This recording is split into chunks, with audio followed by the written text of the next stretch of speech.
raise your right hand. You do solemnly swear or affirm that the testimony you're about to give will be the truth, the whole truth, and nothing but the truth. I do. Thank you. Please have a seat.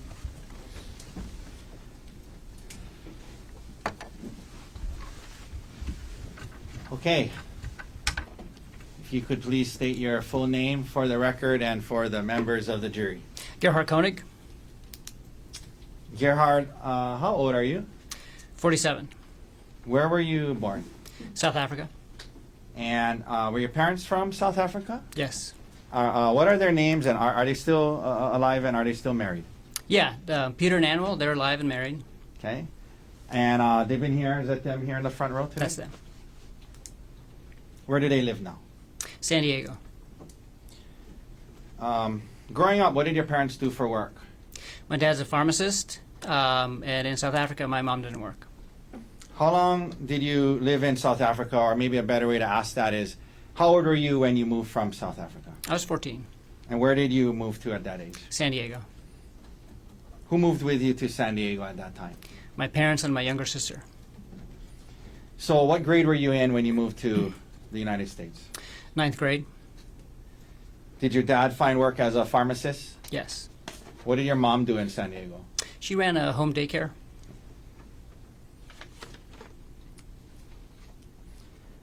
Siblings? Yes, 2 older brothers and a younger sister.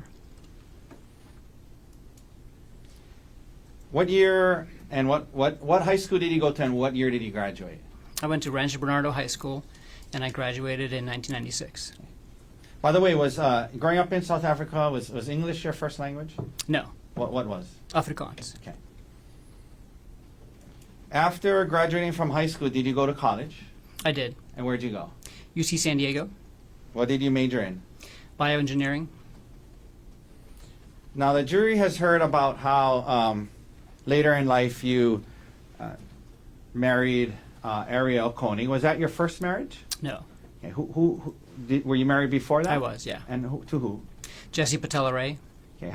How old were you when you and Jesse got together? 16 or 17, 11th grade in high school. And then how old were you when the two of you got married? 20.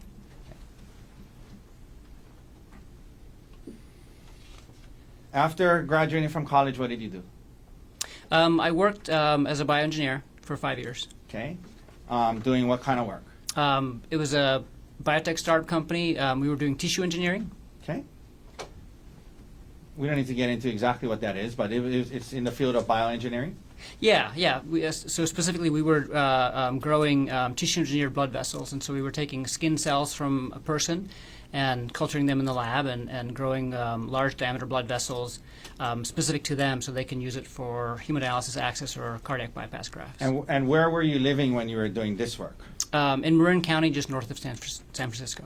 Okay, in California, but up by San Francisco. Yes. Did you and Jessica have kids while you were working and living in San Francisco? Yes, 2 kids. What are their names? Ophelia and Emil. And what years or how old are they? Ophelia is almost 25, and Emil is 20. Now, the jury has heard that you're a medical doctor. After doing this work in tissue genesis for a while, where'd you go to medical school? At the University of Pittsburgh, in Pittsburgh, Pennsylvania. And is that a good medical school? It is. It has a really good reputation, yeah. So Ophelia and Emil were born before you started medical school? Or? Yes. Okay. Yeah.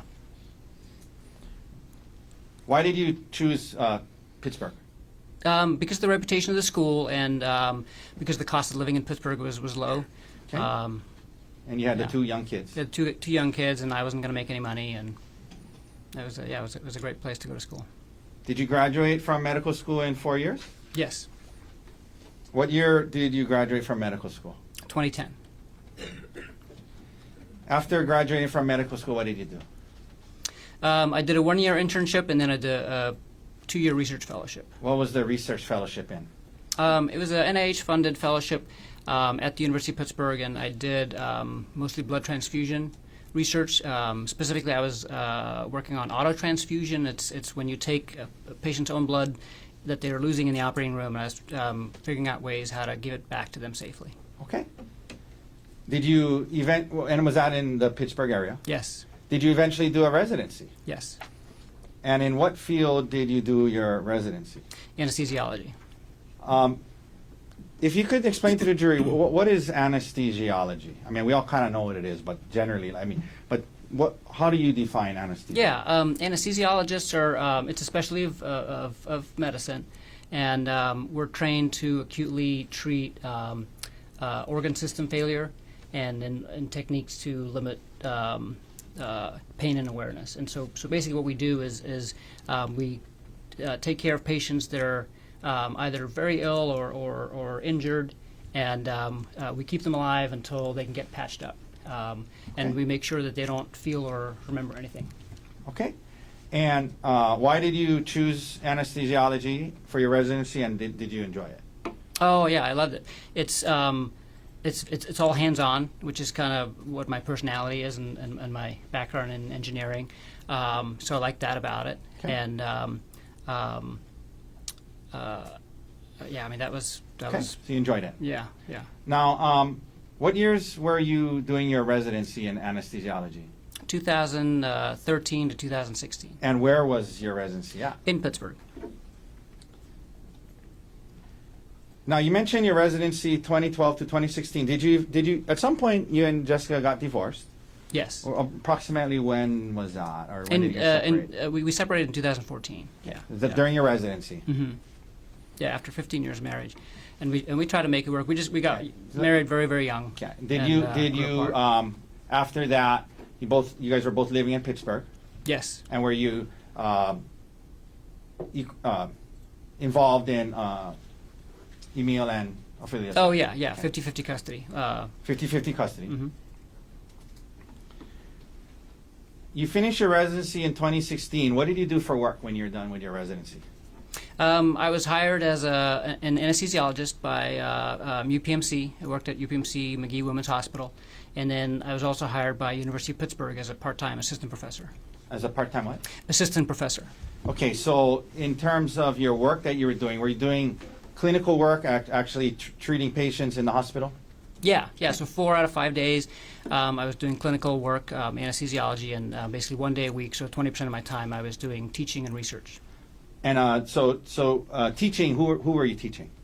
Anesthesiology residents, mostly at the hospital. And for the last 3 years that I was in Pittsburgh, I was the site director for the anesthesiology residency at my hospital. So I was in charge of the teaching of the residents at the hospital there. And that was all in Pittsburgh? Yeah. Okay, now, after separating from your first wife, did you at some point start dating again?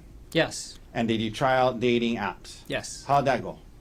I used some free dating apps in the beginning and met some people and finally signed up for a paid app, eHarmony. eHarmony. Mm-hmm. And after you signed up for eHarmony, is that how you met Ariel? Yeah, she actually found me on there, and we connected on there and chatted on there for a little while. And I think we connected in February of 2016, and then we met in the bar at the end of March 2016. Your first time you met her, first date-ish, what you want to call it, was at a bar? Yes. In Pittsburgh? Mm-hmm. Okay, and then did you guys continue to see Doctor, Yes. Is that a yes? Yes. Okay, sorry, I should correct you. And after that, did you guys continue dating? Yes. I think you said you met in 2016? Yes. Okay. When did you and Ariel get married? 2018. Between 2016 and 2018, where were you living? We were both living in Pittsburgh in like kind of different suburbs of the city. She lived north of the city, close to where she worked, and I lived kind of to the west of the city. We were about an hour apart, but so we spent 1 week at my house with the kids when we had the kids, and then we'd spend 1 week at her townhouse up Okay. north.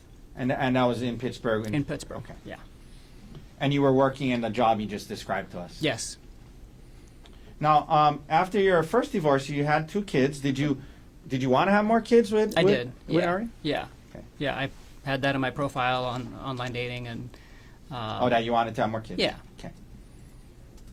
And did you and Ms. Konig have kids together? Yes, 2 kids. And what are their names? And tell us when they were born. Olin was born right in the middle of COVID, May 2020. Okay. And Vigo was born just a few weeks before we moved to Maui in 2023. Just a few weeks before Maui? Yeah. Okay. In 2023. Yeah. So you guys are still living in Pittsburgh when, well, at least Olin, 2020, you guys are in Pittsburgh. Did there come a time when you and Ariel decided to make a move and move to Hawaii? Yeah. Tell us about why that came up and what was the interest and if it was a joint decision. Yeah, it was a joint decision, and this was something that we kind of bonded over ever since we met, and we both love Pittsburgh and love the city and the town and Steelers fans, but we wanted to move somewhere where the weather's a little nicer, and she knew I had family in California, and so we had talked about that for a while. And then after we started having kids, we started talking about it some more and realized that actually our main priority is safety and just finding kind of a place where we can raise our kids in a safe environment. What do you mean by safety? Just like the random gun violence, like school shootings and things like that, were really concerning for us. We wanted to go to somewhere where that's relatively rare or less of a concern. How did you guys decide on Maui? I came to Oahu actually once during residency, when I was doing my research fellowship, and just kind of fell in love with the atmosphere. There's just kind of a joy to life here, and the tempo is just different than anywhere else that I've been in the United States. Okay. So you guys decide on Maui. Well, and then we went to Maui for our honeymoon, and our friend's honeymoon too, and that's kind of how we got introduced to Maui. Got it. Now, you said that it was a joint decision about kind of putting the kids first and safety. Yeah. Was it gonna moving from Pittsburgh to Maui? Was it going to have an impact on both of your careers? And let's start first with yours. Tell the jury if it was it gonna.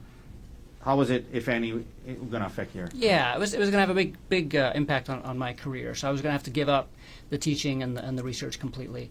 And my job in Pittsburgh was at an academic medical center, and even when I wasn't working for the university, I was interacting with students and residents and things like that. And on Maui, Maui, it was just going to be like a clinical. Community hospital, and so kind of very, very different. And what about the research part of your job? Yeah, so I have to give all that up. And you're willing to do that? Yeah, we were basically committed, both of us, to going somewhere where we could focus on the family and slower pace of life, at least until the boys were out of high school. Okay, so now you just shared about the effect it was going to have on your career. What about Arielle's career? Explain to that. She talked about being, at least for a while, in the nuclear industry. So when this decision was being made about moving, what was going on with her career, and what was her how was this going to affect her? So by the time we made the decision to actually move, which was like in the summer of 2022,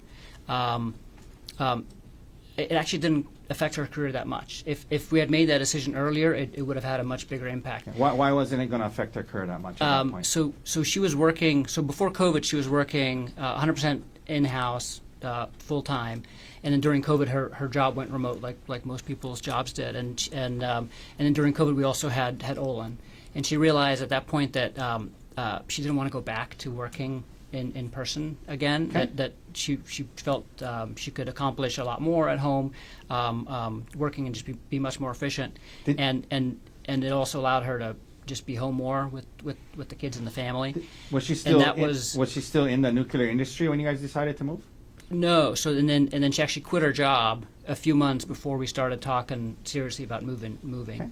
And she was applying to jobs at software companies and other industries and nuclear as well. And then we decided to move, and so this was all kind of happening at the same time. Okay.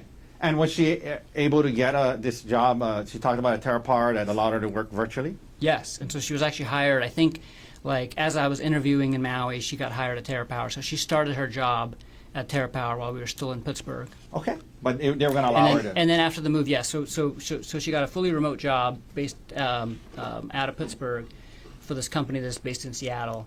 And then we moved to Maui, and then she kept working for the same company. Okay. I want to ask you, Emil. So Yes. Ophelia is older than Emil? Yeah. Okay.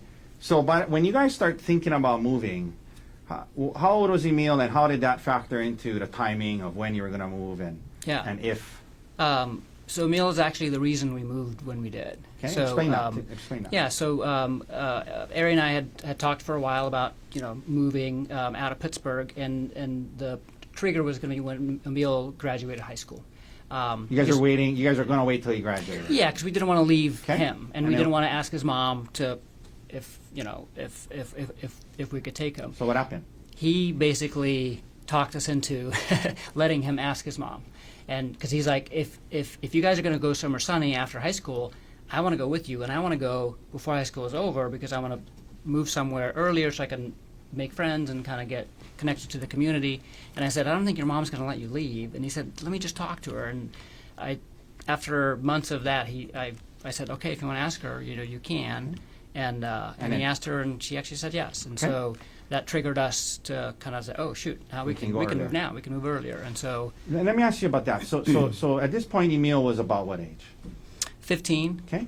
Yeah. And so, you talked about how you were married and while he was growing up, and then how old was he roughly when you guys got divorced, you and his mom, roughly?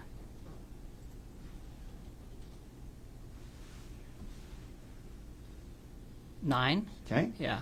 And so from when he was born till 9, you obviously very active in his life. Is that right? Yes. And then after that, you had him every other week. Is that right? Yes. Yes. Okay. Yes. And then come a time now he's 16, and he's actually asking if he can go to Maui with you. Is Yeah. that right? Yeah. Okay. Yeah. No, we've had a really good Okay. relationship. And so that kind of made the timeline where you guys could go sooner. Is that right? Yes. And what about Ophelia? By the time you guys were moving, was she already over 18? Yeah, she was over, and she had moved out of the house already, and Okay. so yeah, she didn't come to Maui with us. Okay. Now, so when you first moved here, did Emil then finish high school on Maui? Yes, Maui High. We heard about how Miss Konig's parents, or Ariel's parents, also moved to Maui. How did that happen?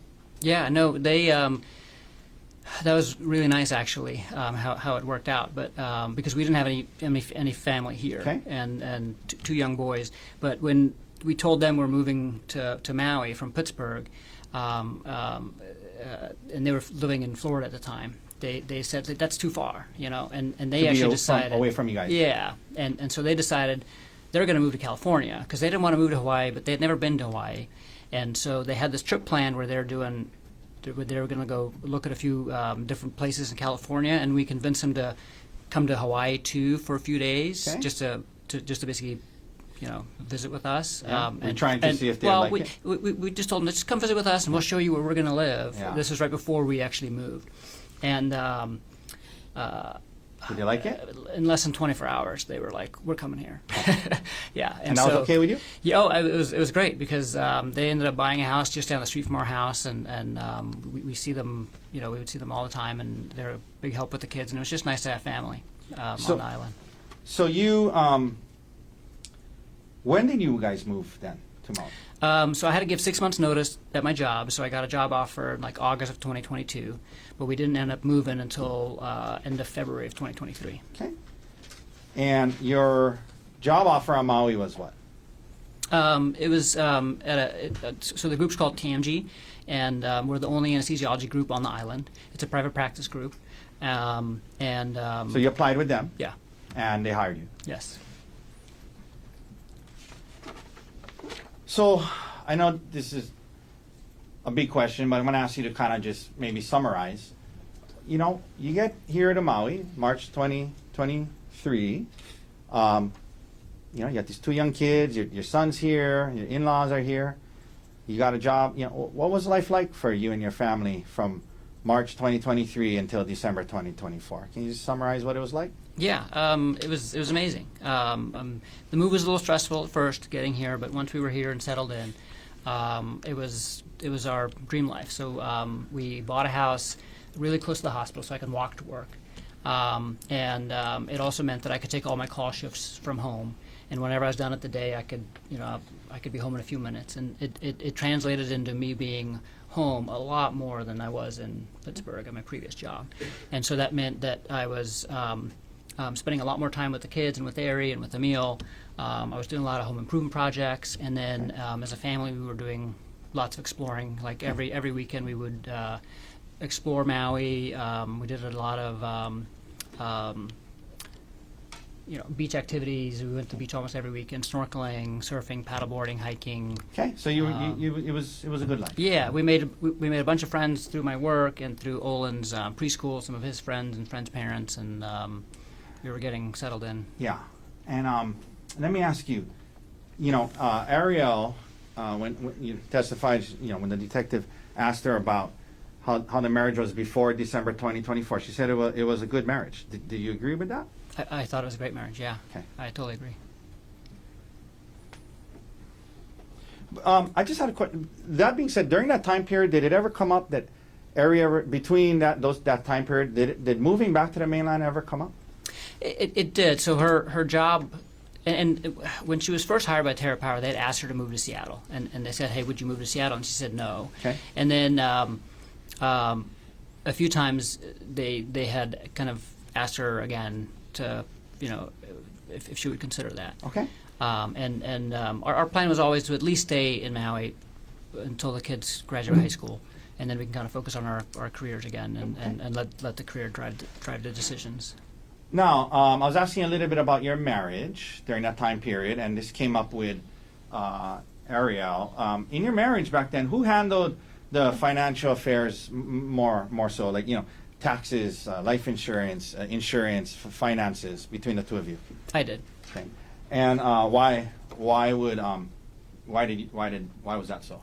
I'm a very meticulous kind of person that keeps track of everything, and so it's just kind of more naturally in my, Yeah. Pretty organized. Yeah.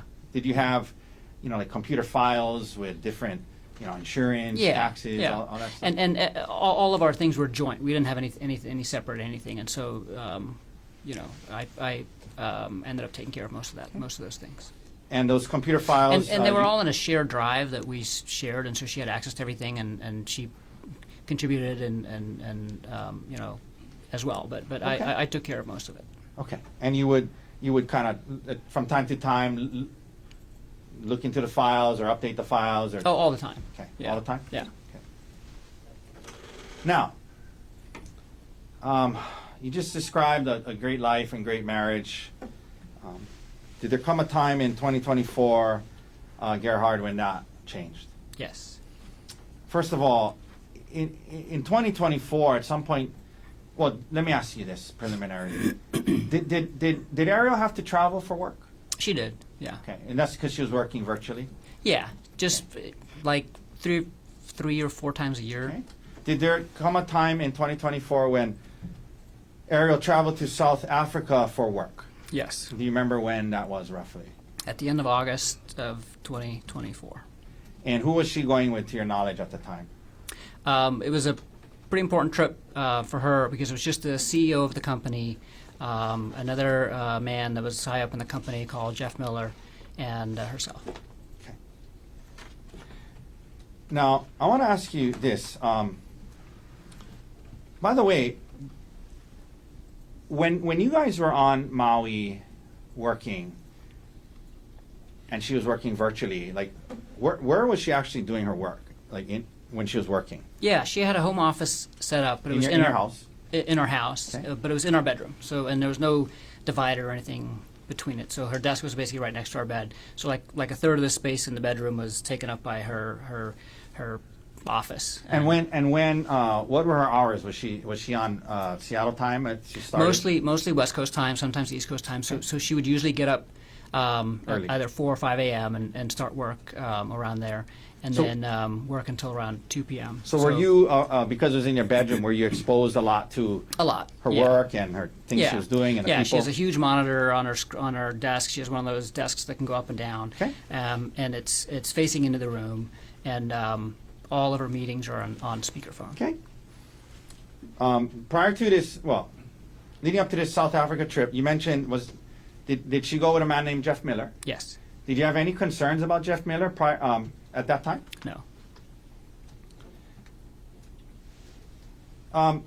You know, I know you mentioned no concerns, but was there anything weird on that trip, behavior-wise, that you took notice of? The South African trip? Yeah, it was a really quick trip. It was just 2 nights. But the one weird thing was that on the second night, I remember noticing that she never contacted me at the end of the day, and that's kind of out of character. Whenever she went on work trips, she would always kind of check in at some point. And, you know, at the end of the day, even usually we would check in several times during the day as well, and just through text. We would text a lot. Okay. And the one night on that trip, she never reached out. And I was at work, and by the time I got home and realized that she never reached out, I knew she was asleep, and so I didn't reach out to her either. But but normally she would reach out to me when she's done with her work day. Did you think much of it at the time, or? No, Okay. I took note of it, and I asked her about it, and she just said, like, I'm so sorry. We got back late from dinner with the hosts that were hosting us, and I'm sorry, I should have texted, but I didn't. Now, she returns from South Africa. Later on in 2024, did you and your family go on a trip to Kauai? We did, yeah. When was that, roughly? In October. I think it was October. Yeah, we told Emil as a graduation present we'll take him to one of the other islands that he hasn't been to yet for a little trip, and Okay. he picked Kauai. Keep it quiet. Now, did anything happen on this Kauai trip that made you become concerned to a degree about Mr. Miller? Yeah, a little bit. Like What happened? Tell the jury what happened. Yeah. So we were there at the end of I think from like Thursday to Monday or something like that. So it overlapped with her work week a little bit, and she was able to take most of the time off. But there was a few meetings that she still had to do that she couldn't. And so and they're early morning meetings because they were West Coast time, and I just overheard her talking to him on the phone and from the other room, and it just seemed that they had a very familiar tone. More so than what I was used to, the way that she used to talk to him and the way that she talked to her other work colleagues. Now, you get back from Kauai after the trip. From October to December. Did you notice any other red flags or concerning behavior? Yeah. So what happened? The biggest. But the only thing that I noticed was that she was constantly on her phone. She was just constantly on her phone. Was that more so than usual? Yeah, much Okay. more than usual. And she would hide the screen from me. So What do you mean by that? Like, if you're sitting next to somebody and they're on their phone, like, you can just notice that they're sitting in a way. They're constant. They're always just like moving their. What if you walked moving their into a room screen. when she was on? Yeah, her phone? when I walked in the room, she would turn the screen off or turn her phone upside down.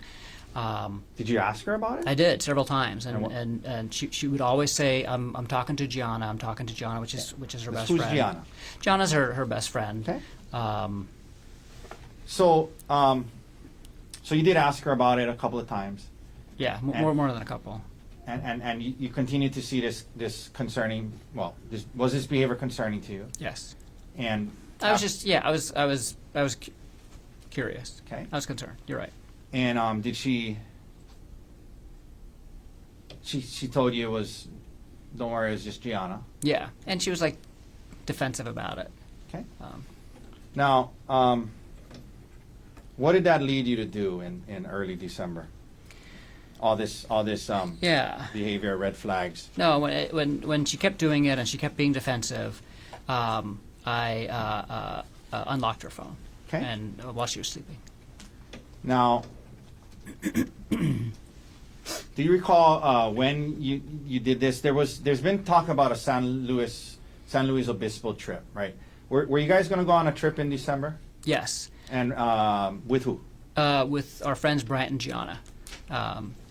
And so, what day of the week were you going to leave for the trip, if you recall? So, Ari and Gianna were going to be there on Wednesday, Okay. and Bryant and I were going to join them on Thursday. So the And then girls we were going first. Yeah, Just and then we were spent- all staying there until Sunday. The girls were going to go spend a night together. Yeah, so they had like a girls' day planned, and they wanted to just go for the first day. The trip was mostly for Gianna's birthday. So that was going to be on a Wednesday. When did you look into her phone? On Monday night. Okay. Right before the trip, a couple days before the trip. Yeah. So tell the jury what you discovered. So Monday night, when I looked at her phone, I went to the screen time application on the iPhone, and then I noticed that the app with the highest usage was an app called WhatsApp. And I was What is really, WhatsApp? WhatsApp is a communications app. So it has texting, it has voice calls and video calls. So instead of using your phone's built-in texting or voice or video, you go through WhatsApp, Okay. and it's separate from the phone. So then once you saw that? Yeah, so then Well, first of all, I mean, was that surprising to it you? was. I had not seen her on WhatsApp at all over the Okay.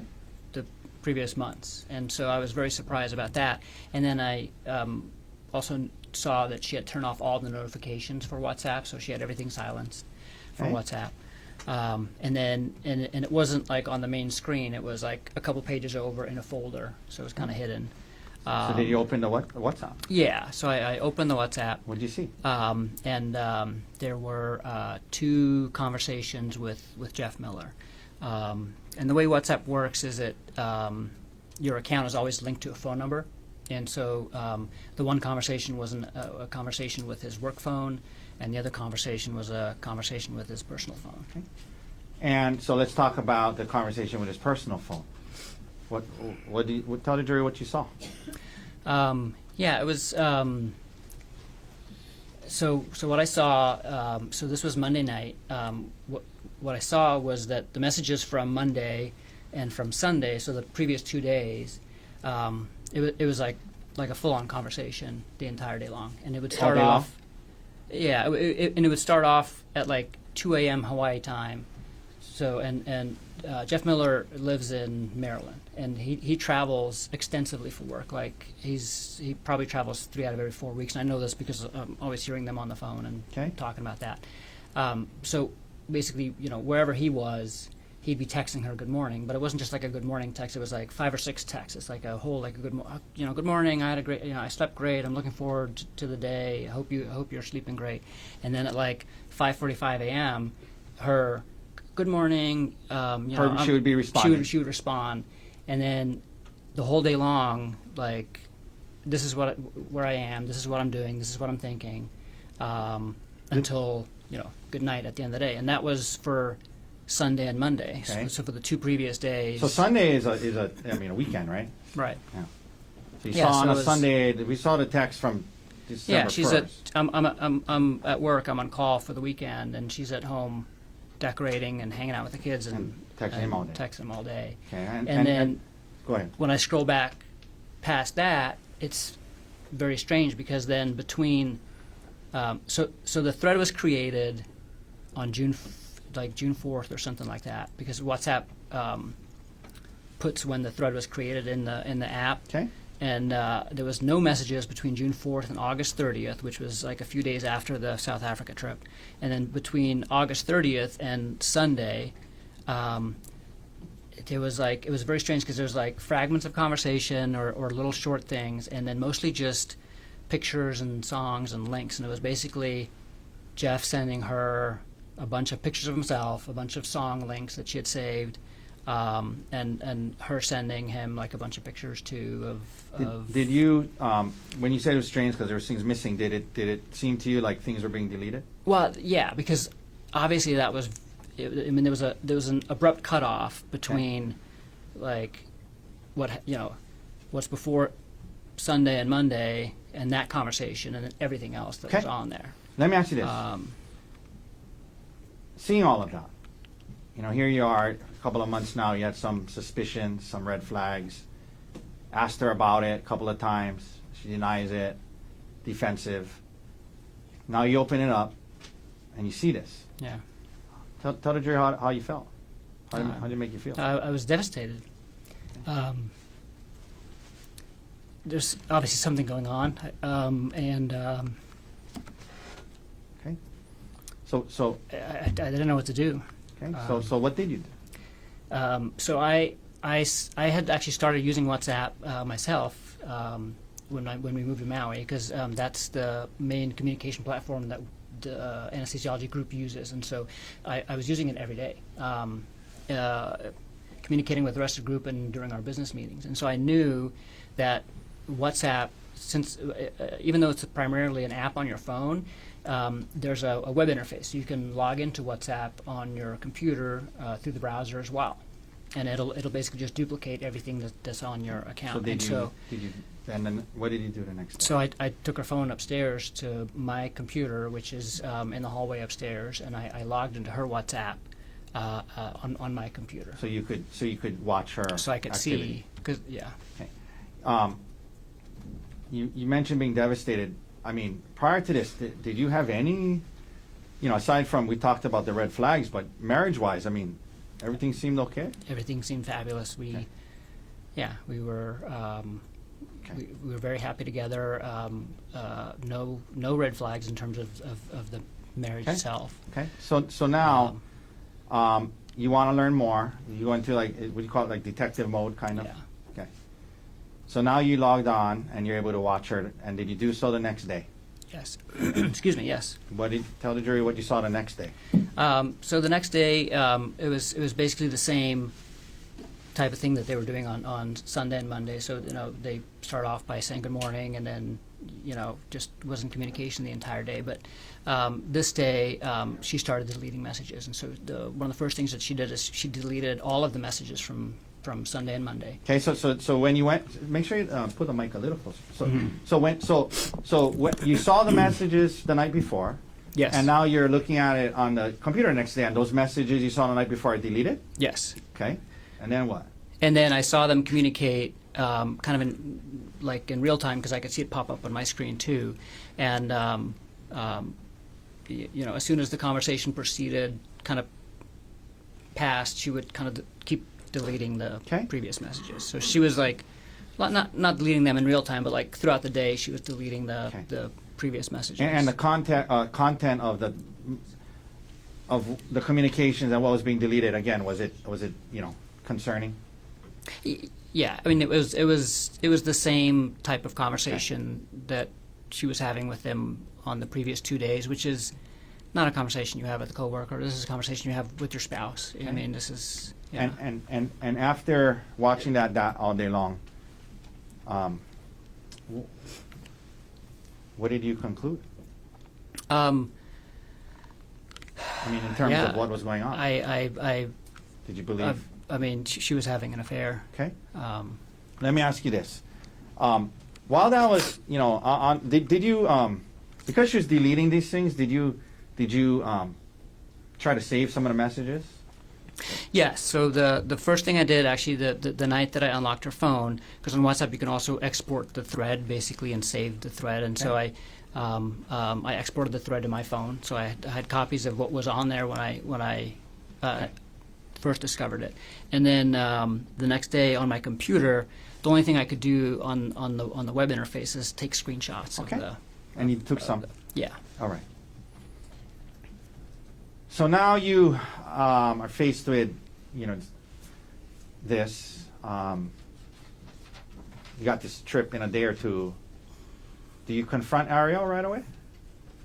Not right away. So the way that this was happening was that our trip to San Luis Obispo, there's no direct flights from Maui to San Luis Obispo, and so we coordinated that the layovers were going to be in Phoenix, which is where Brian Gianna lives. And Ariel was taking a red eye on Tuesday night.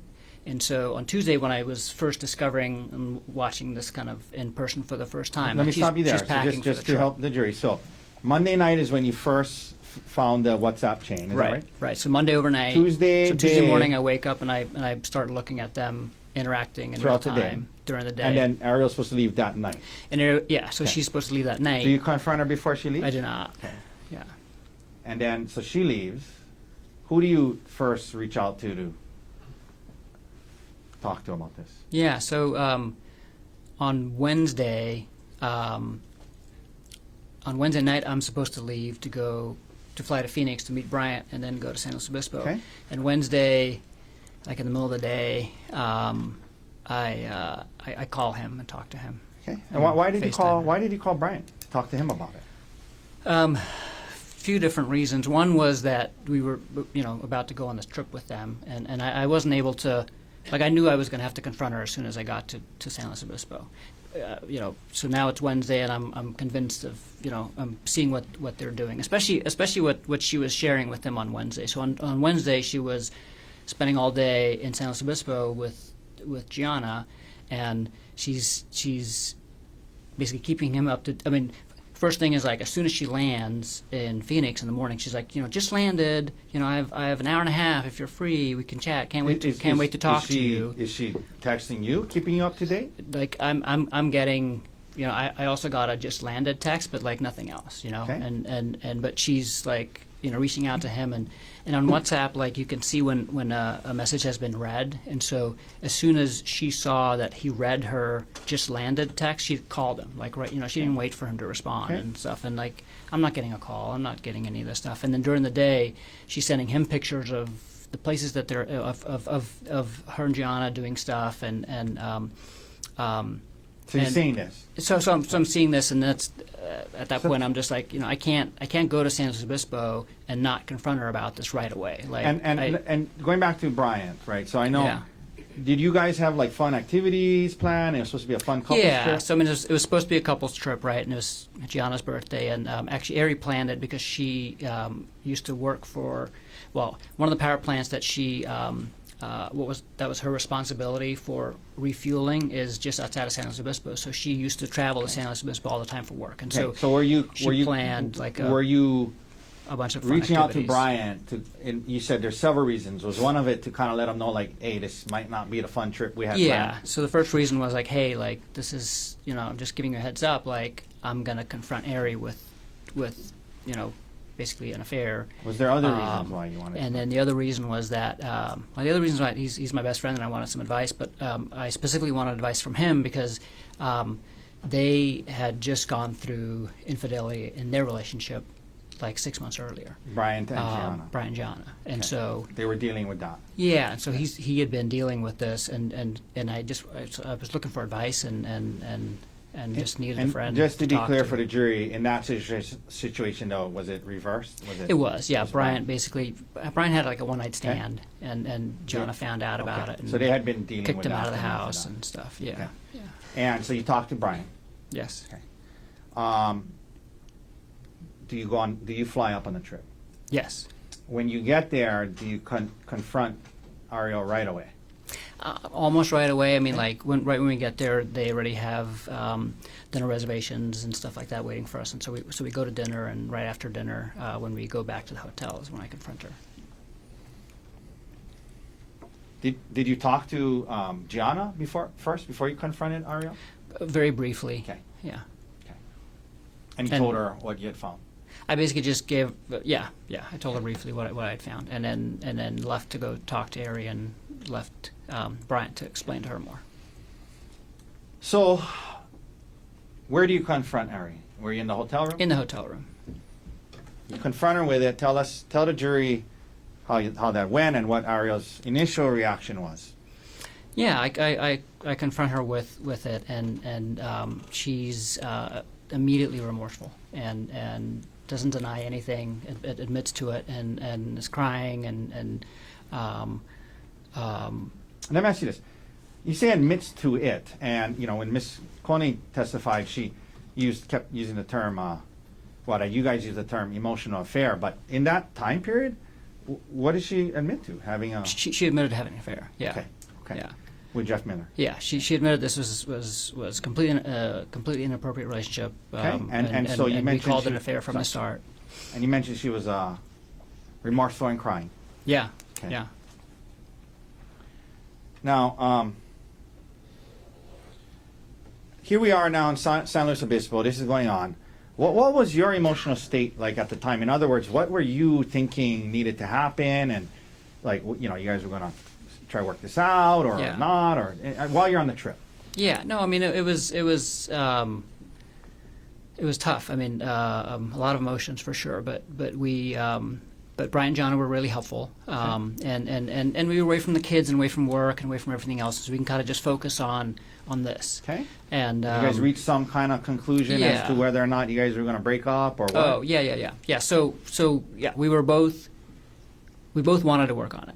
We both, well, she basically said, like, I'm so sorry, I can't believe I did this, and I'll do anything it takes to heal our marriage. Okay. And you know, you and our kids are more important than anything to me, and you know, I'll do whatever it takes. And we start talking to Brian and Jana, and they kind of help us talk about some things, and we figure out, you know, what the next steps are going to be. Now, during the trip in San Luis Obispo, did the topic of her possibly moving out come up? Yes. And- Yeah, and- that was one of the big conversations we had. And did you guys settle in on, okay, she's not going to move out just right now, we're going to try? Yeah, so I preferred for her to move out. Do you mean like break up? No, we were both committed to working on the marriage, but and this is what Brian and Jana did too. So Brian ended up living in a hotel for like 3 months, and it helped them just focus on the affair and healing from the affair, and then they kind of moved back and kind of, you know, Okay. started working on everything else, and I felt that was, you know, an ideal solution. Did she want to do that? Well, both of us, we decided together not to do that, and because we had, you know, the two big complicating issues for us was one, our two little boys. So we at the time they were like 1.5 and 4. So at this time when she was having this relationship with Mr. Miller, how old were the boys? 1.5 and 4. Okay. And you're saying, obviously, if she moved out, it would have been traumatic on them. Yeah, so we didn't want. Okay. So it's okay. You guys decide to not do that then. Yeah, we didn't want them harmed. Okay. But So let me ask you this: in order for her to not move out, to avoid that harm. Sorry. May I approach Anna? thank you. Excuse me 1 second.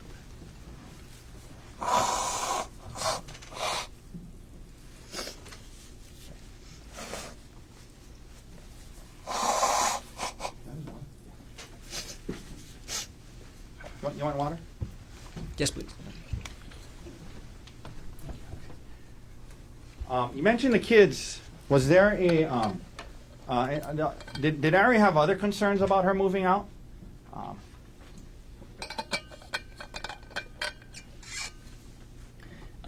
Yeah, and the other concern, and again, this was a joint decision, is that we wanted to protect her reputation with family and friends, and so Bryant was able to move out, and really nobody else knew. It was just Ari and I actually that knew, and that was it. So in other words, if Ari moved out on Maui, you talked about you guys had formed a pretty good, close group of friends. Her parents. We did, and everybody lived right there, and it's a small community, and I mean, people were going to know that she moved out and would ask why, and So that was part of the joint decision. yes. So you guys are up there, San Luis Obispo, decide that we're going to try. It's not going to move out. What about were there some talk about if we're going to do that? At least, right, initially, was there some talk about what was needed to happen as it related to Jeff Miller and her job? Yes. What was that? Tell the jury about that. Yeah, so I mean, she obviously needed to terminate the affair immediately, but also to terminate all contact with Jeff Miller, and that would involve her quitting her job and getting a new job. Initially, what did she say? I mean, was that something she was agreeable to initially? Absolutely. Okay. And so we decided that was the plan, and she said she just needed a little bit of time, and so she didn't want to quit her job right away. But that she would limit contact with him, and so she actually sent him an email through work, like a work email, and said, basically, hi Jeff. From this point on, all of our communication needs to be in email only.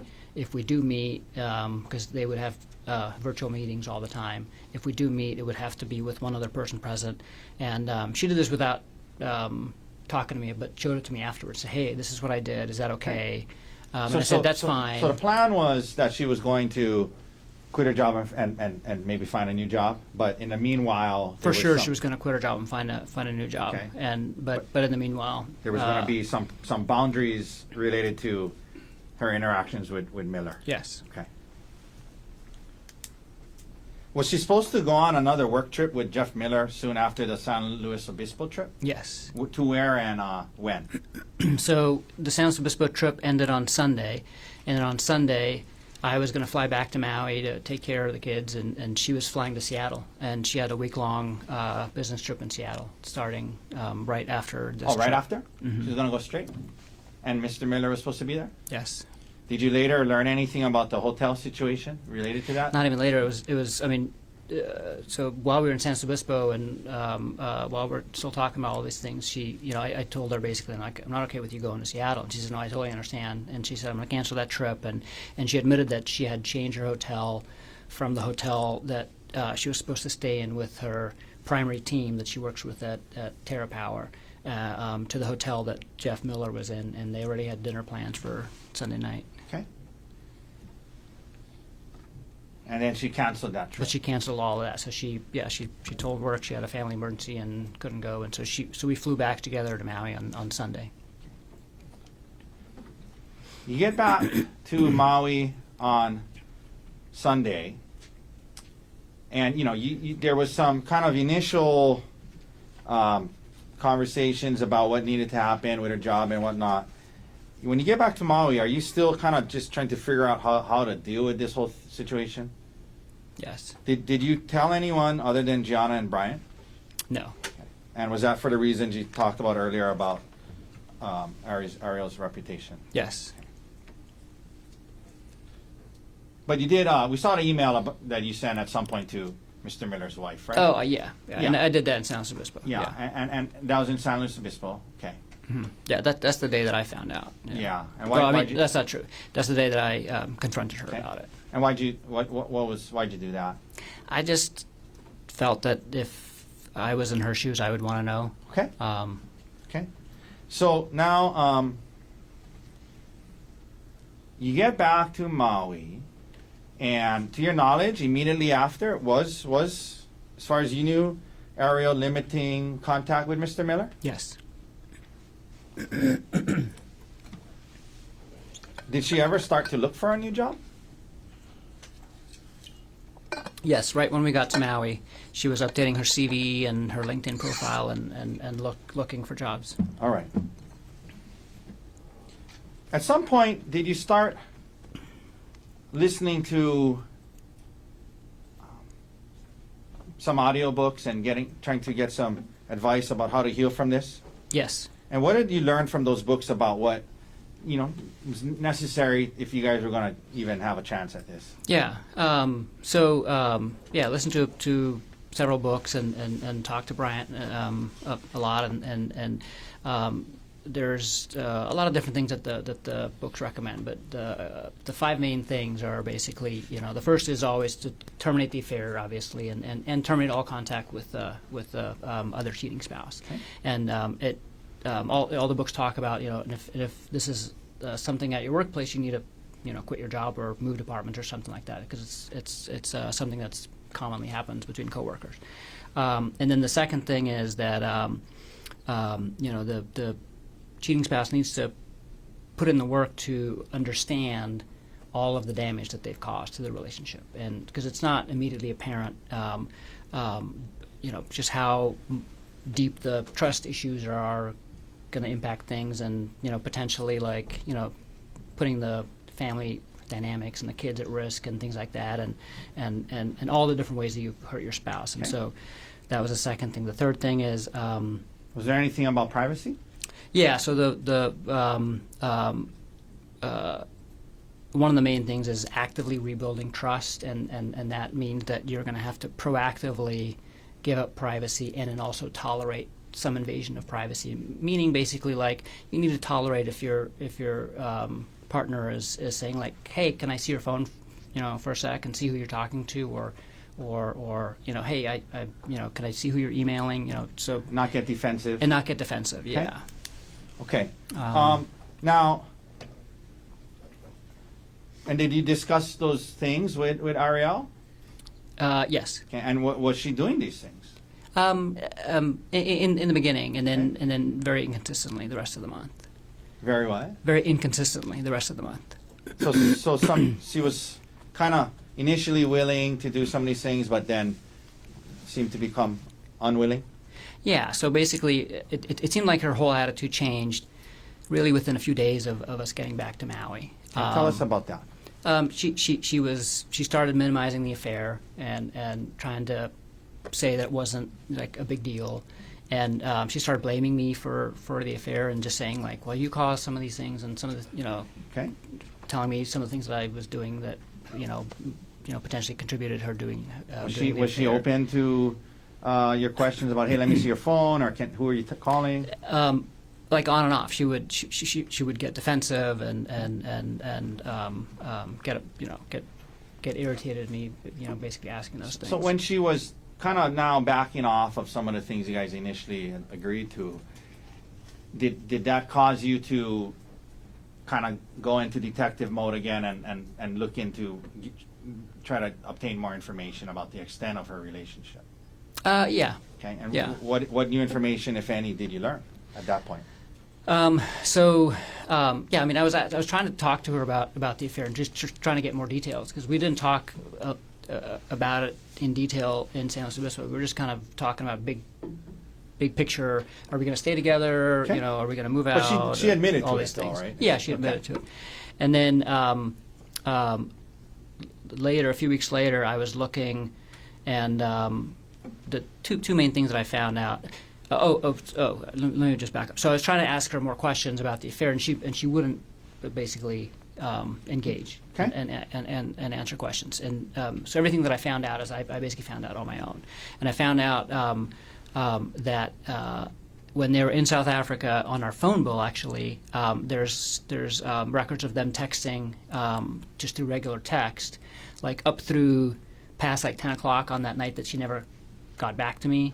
Okay. And then again, like a 1-minute phone call at 5:30 the next morning, local time, and I was like, that seems odd. And then Okay. in that combined with in the work thread that they had on the WhatsApp, not the personal one, the work one, the next morning they're talking about work stuff, but then they're also talking about how they can barely stay awake and they're both so tired and So that made things. you wonder. Yeah, I just. Okay, what that else did made you me, learn? What else new things did you learn? concerned. And then the other thing was just the sheer scope of the number of deleted messages, because I saw that WhatsApp has a statistics area where you can go to for the app that shows you how many total messages have been sent or received since the last reset So what did of you the see? app, and she had deleted over 10,000 messages Over- during that time. Over what period of time?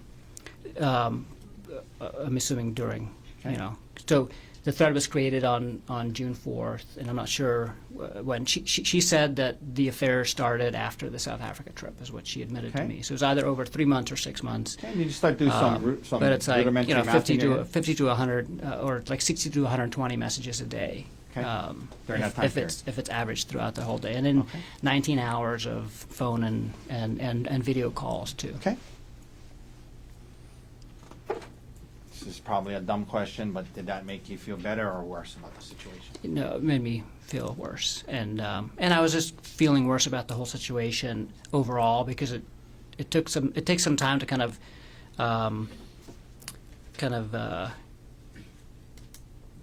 process all the emotions involved with it and realize all the implications of this. Yeah. Let me So ask you this. I was getting worse The- definitely in the- December. The new information that you discovered, did you discuss it with her or try to? I tried. And how did that go? She really wouldn't engage about anything with the affair. She kept saying like, "Stop asking me questions. You're it feels like you're asking me 21 questions, like, things like that." After this new information, and now it's kind of seems like it's regressing her attitude. Did you ever ask her to move out in December again? I did. Yeah. Tell us how many times 2 times. and what happened. So the first time was around the middle of the month, I just told her, like, you know, you're not doing what you said you were going to do, which is to take accountability for your actions and to basically do whatever it takes to heal the marriage. At that point in time, she became very apologetic and said, "I'm so sorry. Like, you know, you're right. Like, Okay. I'll do all those things." But there- again, that didn't last, and so. Was there a then second time? The second time was, and I remember the date because we had our first couples therapy session was scheduled for December 27th, and December 26th we got into a big argument about the same thing, and I ended up sleeping on the couch that night, and Did you ask her to move out? yeah, so I asked her to move out, and I ended up sleeping on the couch that night. Okay. And again, okay, so Yeah. so when you would bring up moving out, then she would say, "Okay, I'm sorry," and then she would say she would recommit. On the 26th, nothing was resolved that Okay. night. We just kind of got in a big argument, and I left and went to go sleep on the couch. Now, were you having? I mean, you know, again, probably a dumb question, but were you having a hard time with all of this? Yes. Did you? Could we pull up State's Exhibit S-105? That's in evidence, please, Mr. Dirks. Did you turn to any sources to try and help yourself? Get some advice, get some healing. We talked about the audiobooks. There was this exhibit about Reddit as one after infidelity. What is that about? Were you looking at this? And tell the jury why, if you were. Yeah, no, it's just a thread about people that are struggling with finding out their spouses had cheated, basically, Okay. and advice and also just kind of sharing stories so you feel like you're not alone. Were you trying to get to a point where you could feel okay? Gerhardt? Yes. Okay. Yes. Was that what you're trying to do? Yes. Okay. In other words, you didn't rush straight to get out of here. I don't want to see you again. Kick you out of the house. No, not at all. Okay. No. But it was hard. Was it hard? It was extremely hard, and But you were the audiobooks, Reddit. You were trying to get to a good place. Is that right? yes. Okay, we can take that down. By the way, there was this mention about the word Darvo the other day by Yes. Inuma. What is? I mean, Did it come up on the Reddit thread? It did. And what is that about? And I don't remember the acronym, but basically it was I came across it, and it's basically something that quite often happens, and so basically, the person that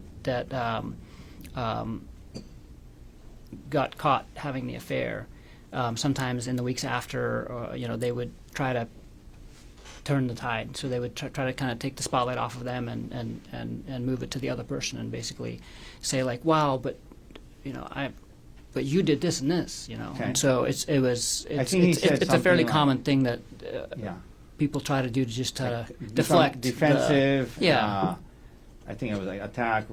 I forget what, but basically, it's there was actually a term for it. Yeah. And from what you read, it's when the person who did the cheating tries to deflect and kind of turn it back on you. Exactly. Did that resonate with you when you learned about that Yes. term, Darvo? Yes. And why was that? Because that's what she was doing. Like, Okay. so throughout December, it just felt like she was, minimizing what she had done, and then she started bringing up all these things about our relationship, other things. Okay, and I'm going to get to that. The audiobooks, can we pull up Exhibit D 126, please? Did you both listen to an audiobook called How to Help My Spouse Heal from My Affair? Or How to Help Your Spouse yes. Heal from Your Affair? See that? Yes. And these are text messages between... I'm sorry, what exhibit is this? Sorry. D 126. I believe it's in evidence. It is not. It is... Not. 1 second. Take it down. I apologize. So I did ask her about it.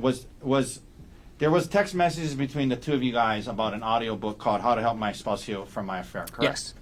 And is that something that a audiobook you both listen to in your efforts to try and get to a better place? Yes. Okay. I know I listened to it, and she told me she did. Now, you heard her testify that she told the detective that her interactions with Mr. Miller were some flirty texts. From what you saw back then and discovered, was that an accurate description of the extent of her relationship with Mr. Miller? Not at all. Proper impeachment. And No, overruled. prior inconsistent. Understand. Overruled. Let me ask that again. You had conversations with Ariel where she admitted to the affair, yes? Yes. You saw the communications that she had with Mr. Miller, correct? Yes. There was all this stuff you just talked about. You heard her say that when the detective asked her about it, she said there was no affair and she described it as flirty texts. From everything that you learned about this situation, was that an accurate description of what was going on between her and Mr. Miller? No. Objection calls for opinion. Sustained. That's answer stricken. Isn't that? I'm sorry, I apologize. That's not the same question I asked a second ago? No. Okay, let me think of what that last question was then. From what you, let me ask you this. I apologize. Let me ask it this way. From everything that you learned and you knew, was her relationship with Mr. Miller, can it accurately be described as just some flirty text? No. Objection. Sustained. From what everything you learned and knew, was all that was going on between them flirty texts? Objection. Same objection. Slightly different question. Overruled. No.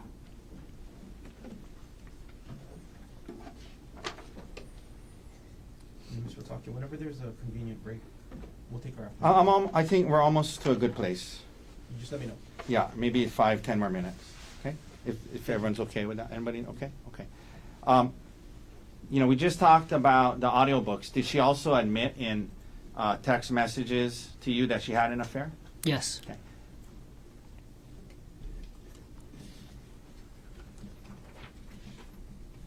Now, at some point, do you guys start counseling?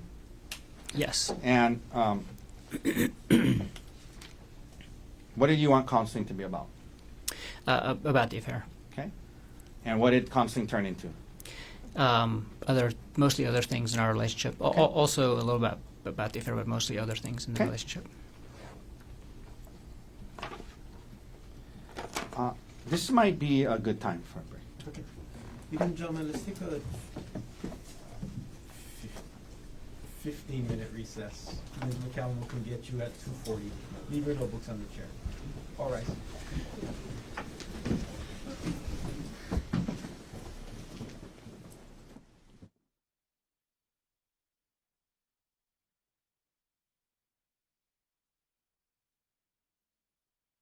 You and Ariel were kind of reading to get, bouncing off each other, learning from.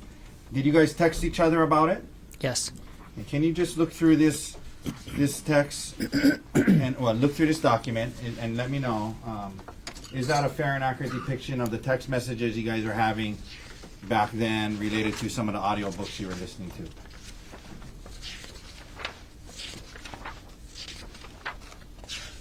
Yes. Okay. Your Honor, move to admit 126. Mr. Garner. No objection. What is your mark for identification as defendant's exhibit D-126 is received as evidence? Mr. Dirks, could we please now publish the first page? So if we can blow up this top part here, how to help this one here, Mr. Dirks, please? Yeah. So one of the books that she was willing to listen to was called How to Help Your Spouse Heal from Your Affair, yes? Yes. All right, we can take that down. I was asking you about if she admitted to you in text message about a secret affair. May I approach with 125? Huh? Yeah, there. May I approach her? Yes. Okay. I want you to just quickly thumb through that and get a quick look at it.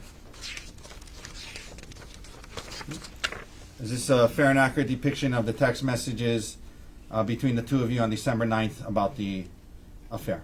Yes. Okay. You want to move to amendment 125? Mr. Carter, No objection. what has been marked for identification as defendant's exhibit D-125 is received into evidence. Can we, Mr. Dirks, publish it starting on the second page for now? Okay, can we blow up the top part? Just that first message, okay? So this, Gerhardt, was this a message that you sent her? Yes. You engaged and continued an elaborate secret affair instead of coming to me and asking to work on our relationship. And can we take that down? And then at the bottom there, Mr. Durst, can we blow up the response? And did she respond to you? If anything, I learned how stupid it was this time and know how to make sure it doesn't happen again. Is that what she texted you back? Yes. Okay, we can take that down. Now, Gerhardt, you mentioned starting counseling and how it was kind of, about the affair, but kind of turned out to be more about other things in your relationship. There was evidence the other day about this recording device. Did you purchase this audio recording device? I did. And why did you do it? So, what was going on?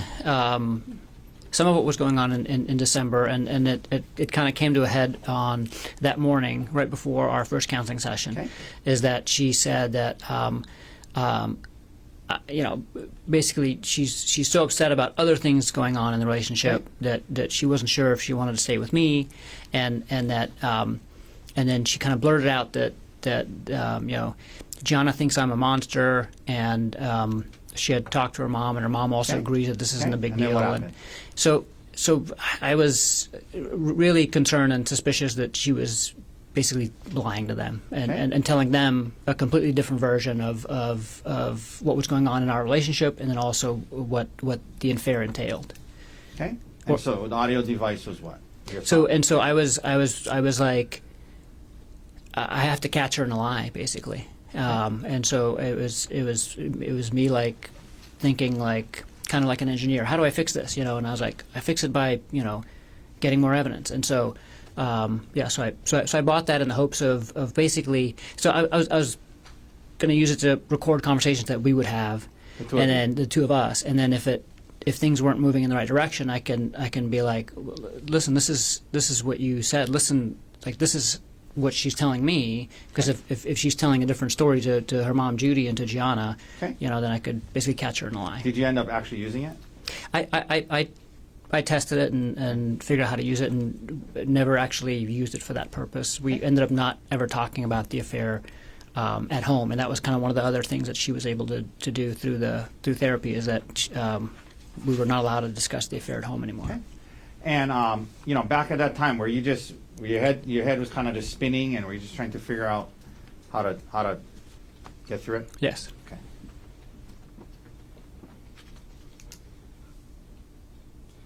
So you start counseling, and you mentioned that you guys weren't talking about the affair at home anymore. And were you talking about it much at counseling? A little bit. So the counselor that we went to on Maui, the first couples counselor, it was fantastic, and it was in-person counseling, and she really listened to us both, and made us both feel hopeful, because she basically said, like, this isn't the end of the world, everything that I'm hearing, and as long as you guys are both committed to making this work, like, this is, we're going to get to a better place at the end of this. And so it felt very, very hopeful in that sense. Okay. But the counseling sessions themselves were focused on other things, Okay. and then also on like general kind of relationship building things. All right. So heading in those now, first few months. in February, heading towards March. Overall, how after you guys are in counseling for a little bit, and overall, how were things going? Good, actually. I mean, I felt really hopeful, and in kind of hindsight, I would describe it as taking Tylenol when you're sick, right? It makes you feel better. It's not actually addressing the illness. It's not actually, you're not doing anything about the disease itself, but it felt better because we were learning, communication techniques. We were doing a bunch of exercises to kind of define what we wanted our relationship to be like at the end of this and things like that. And you We weren't were really also- you mentioned not talking too much about the affair at home. Yeah, and so we weren't allowed to talk about the affair at home either, so it kind of made home life easier Okay. in that sense too. Let me ask you this: heading into March, were you still committed to trying to make this work? Yes. Heading into March, were you still hoping that you guys could work through it? Yeah. So now we're into March, and as we've learned, Ariel's birthday is in March. The trip to Oahu, how did it come up? I have to schedule my vacation basically 1 year in advance. So we plan vacation as a group, and we have to cover a bunch of different sites and stuff. And so we have like a vacation lottery like a year in advance. And so I had the week off of her birthday already. Oh, you had scheduled from before? You'd scheduled your vacation around her birthday? Yes. Okay. And so I had the week off for her birthday. That's one of the weeks that I had gotten off, and I always do that. I try to get her birthday off and my birthday off and things like that.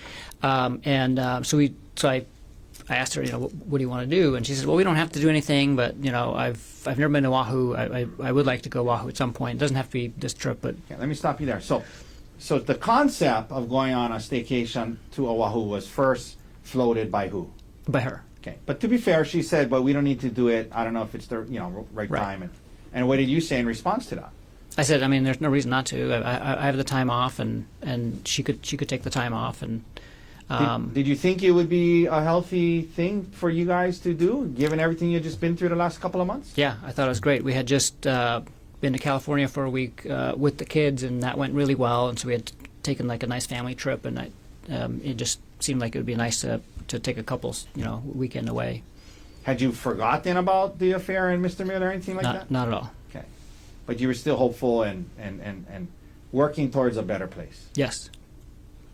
And you thought the trip might be a good part of that. Yeah. Okay. So she brings it up. She says maybe it doesn't have to be now, but you say, no, let's do it. And do you start to plan the trip? Yeah, I do. What day were you guys going to get to Oahu? Sunday.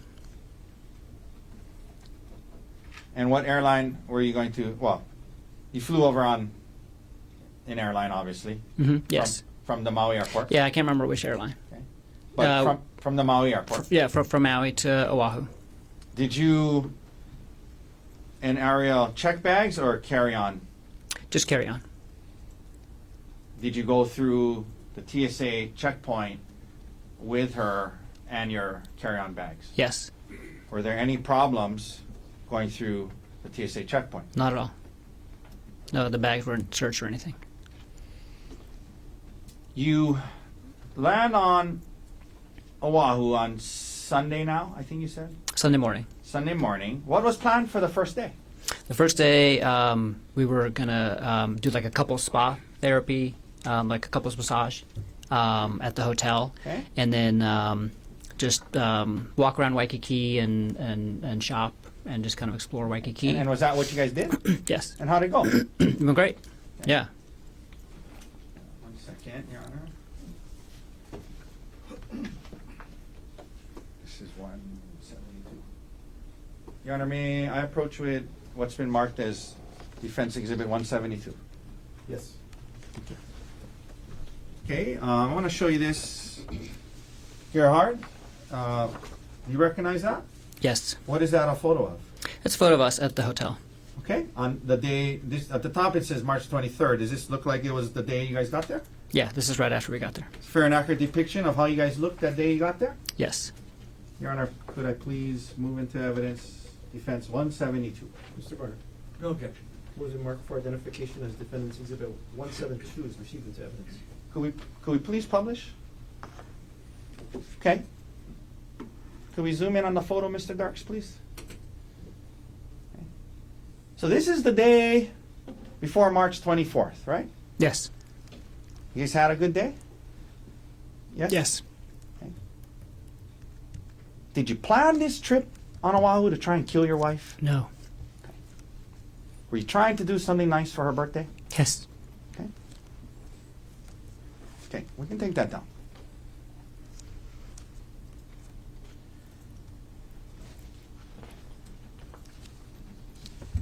Let me also approach, please, or may I please approach with Exhibit D-173. Okay, may I approach, Your Honor? Yes. I'm going to show you this. What is that a photograph of? That's a photo of us in the hotel room. Okay. On the 23rd of March. Yes. Is a fair and accurate depiction of how you guys looked the day before this incident? Yes. All right. Your Honor, I'd move to admit D-173. Mr. Varner, No objection. would be marked for identification as defendant's exhibit D-173 is received into evidence. May we please publish? Yes. Zoom in again. Is this the hotel room you guys are in? Yes. Okay, and it's the day before the hike, yes? Yes. Okay. All right. We can take that now. Did you go to dinner the first night? Yes. Second day you guys are going to be there. Were you planning on going on a hike? Yes. And why? Why a hike? How did that come up? Tell us about that. Is that something you guys would do often? Tell the jury about that, hiking. Yeah. So we would hike often, and we would travel often too. So we pretty much wherever we went, we typically would hike at some point during the trip. And we weren't like crazy campers or anything like that. So we wouldn't do like a bunch of overnight things, but we like to do Okay. hikes. And she also wanted to see Oahu, and so I was looking for hikes that we could do that would kind of show the island. Okay. And I'll get back to the particular hike and why you chose that one. But did Ariel enjoy hiking? Yes, Something you guys did all the time? all the time. Okay. I believe D-156 is in evidence. May I publish D-156, Your Honor? Please. Okay. Can we zoom in on that photo? So is that Yeah, that's at Iao on Maui. okay? And that's a hike It's you guys like would do. it's like a secret hike behind the Iao monument that you can Okay. do if you know where it is. Some steep cliffs here and there. A lot of them, yeah. Okay. All right, we can take that down. You know, there was testimony about how the hikes that day on the Palipuka Trail, it made her feel uncomfortable, Ariel. Had you guys been on hikes or activities before with equal or greater heights and cliffs? Definitely,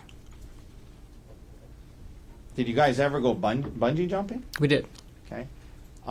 Tell the jury about that, where that was and what that was like. Yeah, so we got engaged in South Africa. We did a 2-week trip there and met a lot of my family and friends and did a lot of sightseeing and got engaged. And as part of that trip, was the bungee jumping? we went bungee jumping. Yeah. Off of what?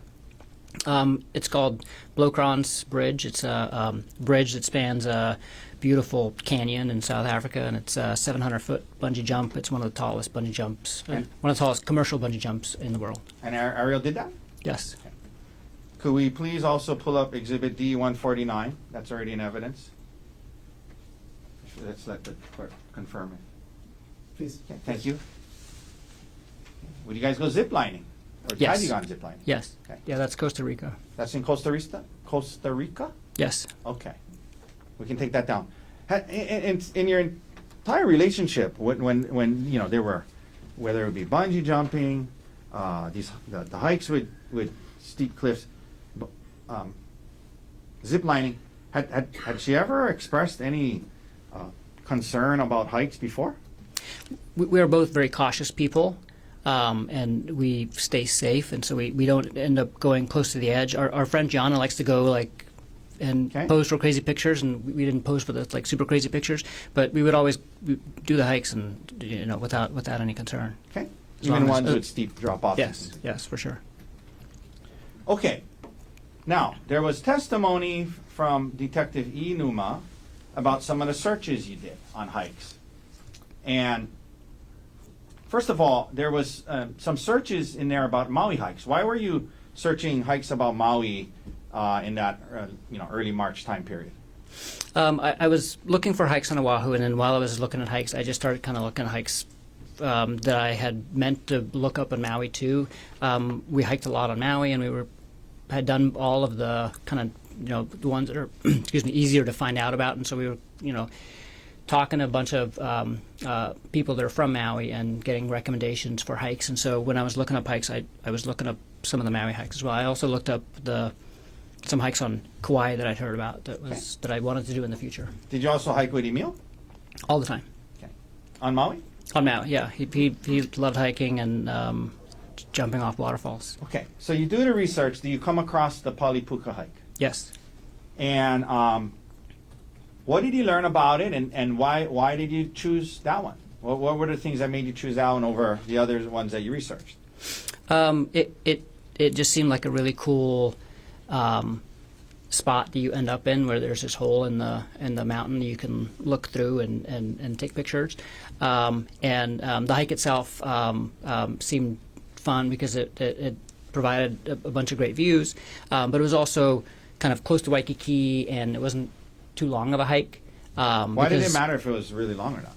We didn't want to spend the whole day out, so we were only going to be here from Sunday to Tuesday, and so Monday was our only the only day that we were here the whole day, and we wanted to hang out by the pool for So part was of the the plan, go on this kind of shorter hike and then go hang out at the pool the rest of the day? Yeah.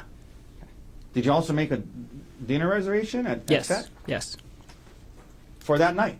Yes. Did you explain to Ari ahead of time that you had found this Palipuka hike? Yes. Did you tell her a little bit about it? Yeah. Did she object to it in any way? No, not at all. She sounded excited. Excuse me? She sounded excited. Okay, second day. Now, you said the plan was short hike, spend some time at the pool, go to dinner. Let's talk about that day. So that was that her birthday, we've heard? Yes. So you guys wake up, and already in evidence is States Exhibit 133. May we publish that, Your Honor? Yes.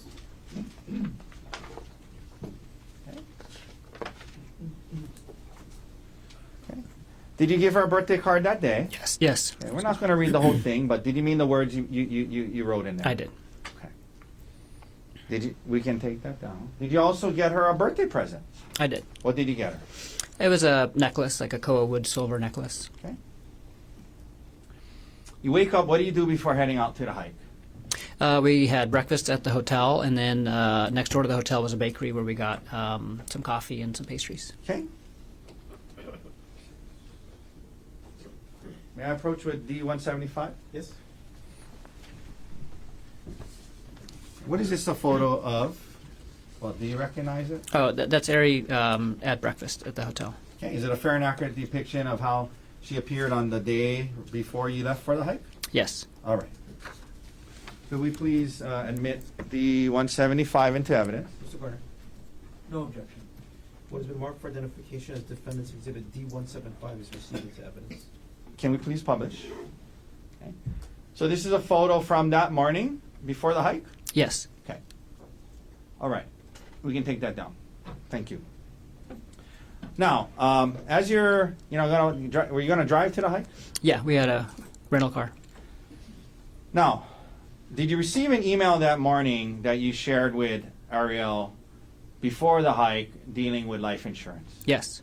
So, first of all, let me ask you, let's back up a little bit. You talked about January, February, and you guys kind of get to this place where you're in counseling, and you guys decide you're going to be together, and you're working on it. Did there come a time when part of what you did during that time was assess the life insurance situation of you and Ariel? Yeah. Yeah. Tell the jury about that. And really, it was pulling the trigger on life insurance. So I used to have life insurance in Pittsburgh through my employer, and didn't have life insurance when we moved to Maui, and it was always on the to-do list, and just got busy with life and other things. Originally looked into it the previous year, but never went so far as to contact the life insurance agent and actually go through with it. And in January, we were kind of working on big picture relationship things, and I was like, oh shoot, we still have to get life insurance. Okay. And so I talked to Ari, and we both applied for life insurance at the same time at the end of Did January. you get the same amount? No. Why not? The idea was that if one spouse would die, the other one would be able to continue on and live in the same house. And so it was, since I made significantly more money than she did, it was basically enough money that she could pay off the house if I would die. So what so what was the plan in terms of the amount you were trying to get on your life for her? 1.5 million. Okay. And then when you guys did the analysis of what, if something happened to her, you would still have your salary to pay for the house and whatnot. That's right. So what was the amount that was decided for her? 250,000. Okay. And the 1.5 million that you were trying to get on your life, was she the beneficiary? Yes. Okay. And vice versa? Yes. Okay. So 250 if something happened to her, but 1.5 million to her if something happened to you. Is that right? Yes. Now, when you went about securing the 1.5 million on your life for her, did it happen in two parts? It did. And so the first part was for how much? 1 million. And when did that roughly get approved in relation to March 24th? A few weeks before. Okay. The morning of March 24th, did you receive an email about the other 500? Yes. And what was the email? That policy had gone through, and I needed to DocuSign the final documents to make it effective. And did you DocuSign it that morning? Yeah. Your Honor, can I approach with D116? Yes. Dr. Konig, I'm showing you D116. I want you to look at it, and there's a lot of pages to it, but just the first page. Tell me what is D116? This is the email from AAA Life that is asking me to DocuSign the policy. Okay, and what date and time did you receive? Well, I received it on Monday, March 24th Monday, March 24th, 2025 at 8:02 a.m. okay. And is this a fair and accurate depiction of the email and attachments you received on the morning of the hike? Yes. Your Honor, I ask to move it into evidence. Mr. Konig, No objection. motion marked for identification as defendant's exhibit D116 is received into evidence. Could we please publish the first page, Mr. Dirks? Okay, so let's look at this, okay? So, Gerhardt, at the top it says, please DocuSign, it has your name, it has the AAA life insurance. I guess that's AAA. Is that who you did? Yes. Is that who you got your life insurance from? Yes. And the date there is March 24th, 8:02, is that right? That's right. And this was for the extra 500 you were adding on to the million of life insurance you got for her a few weeks before, right? Yes. Okay. Did you discuss this additional 500 that went through with Ms. Konig, and that the email came in and you DocuSigned? Did you tell her about that before the hike on March 24th, 2025? I did, because we were in the parking lot after the coffee shop, and I was on my phone. I was like, oh, you know what, my, the last of my life insurance just went through. They're asking me to DocuSign it, and so I was doing that. All right, we can take that down. Just want to let her know that I'm not like just texting or something, like, because we were out together. And, Okay. So you were telling her what it was that you were looking at. You're nodding your head. Is that a yes? yes. Thank you.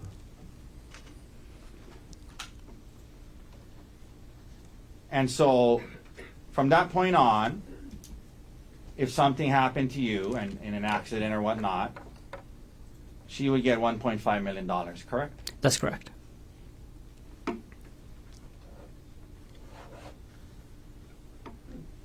You guys drive up to the Poly Lookout after that? Yes. You get to the parking lot. Was it crowded when you got there? It was. Did you guys go? What did you guys do first after you parked? We went to go. Actually, I think she went to the restroom first. And the porta potty? No, there's a bathroom Okay. at the lookout, Okay. and then we went to the lookout. You went to the lookout. Now, Ms. Konig testified about this thing about how it looked like they were hikers trying to find a trailhead, and then you said, oh wait, we want to be alone. Did that happen? No. How hard is it to find a trailhead? It's not hard if you know where it is. It's not marked with a sign or anything, but it's right behind the bright blue porta potties, and there's a permanent rock wall, and it's like rock, like kind of almost like an altar right there. So if you know what to look for, it's really easy to find. After looking at the lookout, did you guys start the hike? Yes. You head up the trail, and as you're heading up the trail, did you guys stop and take any photos? Yes. Okay, and can we, I believe S-131 is in evidence. Can we publish it? Let's just let the court confirm. Yes. Okay, thank you, Your Honor. Okay, so is this a photo that was on right after you, kind of shortly before you, right when you started the hike? It was. Yes. And who posted that? Ari did. Okay. Okay, let's take that down. Now, you're continuing on the hike. What happens at some point? Well, did something happen that led to an argument? Yes. Tell the jury what happened that led to an argument. Well, first of all, how far up into the hike was it? Not very far. Just like 5 minutes. Like after about 5 minutes of hiking, you get to a part where it flattens out a bit, and the edge isn't, like, the cliffside isn't open, but there's a couple of spots where you can get to the cliffside if you wanted to. So we're kind of still in that area, the same area that picture was taken. Okay. And Ari says, "Hey, I need to talk to you about something. I'm working on this project with Jeff Miller, and I'm gonna need to travel with him again, and I need you to be okay with that. Is that okay?" Okay. And so she was kind of telling you, like, hey, there's just things at work going on. I need you to be okay with this. And asking you to trust her. Yes. Okay.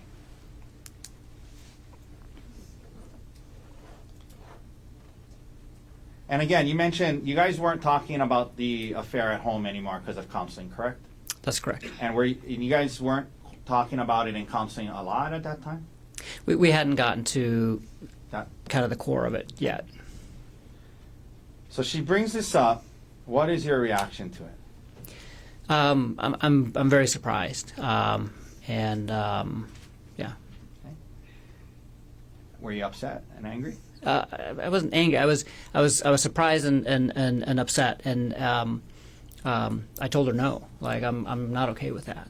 And not only am I not okay with that, like, I'm never going to be okay with that. Like, we haven't dealt with that part. Like, the only reason why I was okay with her still even working there is because we had placed these limits on their communication. But in my mind, like, she still needed at some point to quit her job, and this was only put on hold while we were trying to deal with all these other things. She basically said, like, well, I can't quit my job right now because I don't even know if I want to stay with you. So we were dealing with, like, the issues that she brought up first, but it's not like any of the affair had been resolved at all. Like, it had just kind of been put on hold. And so how did you feel that she would even think that this would even be okay? Yeah, I mean, it made me realize that we were just not on the same page at all in terms of, like, here I am just kind of like sublimating my feelings and focusing on her hurt and waiting patiently for her to do the same to me. And this made me feel like she wasn't intending on doing that ever. So what did you say back to her? Were you guys kind of arguing about it? Yeah, we were for sure arguing. Okay, and then so what did you say anything to her? I just said, out? Yeah, I said, like I need you to move out. Like, this has gone far enough. I need you to move out, and I'm going to tell people why you're moving out, and I'm going to show them what you did, because, like, unless you face this and unless you take full accountability for this, like, we're never going to get through this. So and that was, like, after you guys had been kind of arguing for Yes. a while about. I mean, an argument starts. You guys are arguing. You're telling her no. You're telling her all these things. Yeah, I mean, the argument developed more slowly than what just happened, and there was other things said too. But that's how it culminated with you telling her, well, if that's the case, if that's how you feel, you got to move on. Yes. Okay. What did she say anything to you about her mom and Gianna? She did. So, like, earlier in the conversation, she had be like, "Well, what if my mom chaperones my work trips with him?" And I was like, "No, like, I'm still not okay with that. Like, and that's not a long-term viable solution." And then later in the argument, when things kind of got heated, she was like, "Well, actually, my mom just said that she'll chaperone the trip, and she thinks Jeff is interesting and can't wait to meet him." And I'm like, "You're obviously telling them a whole different version of what happened than me."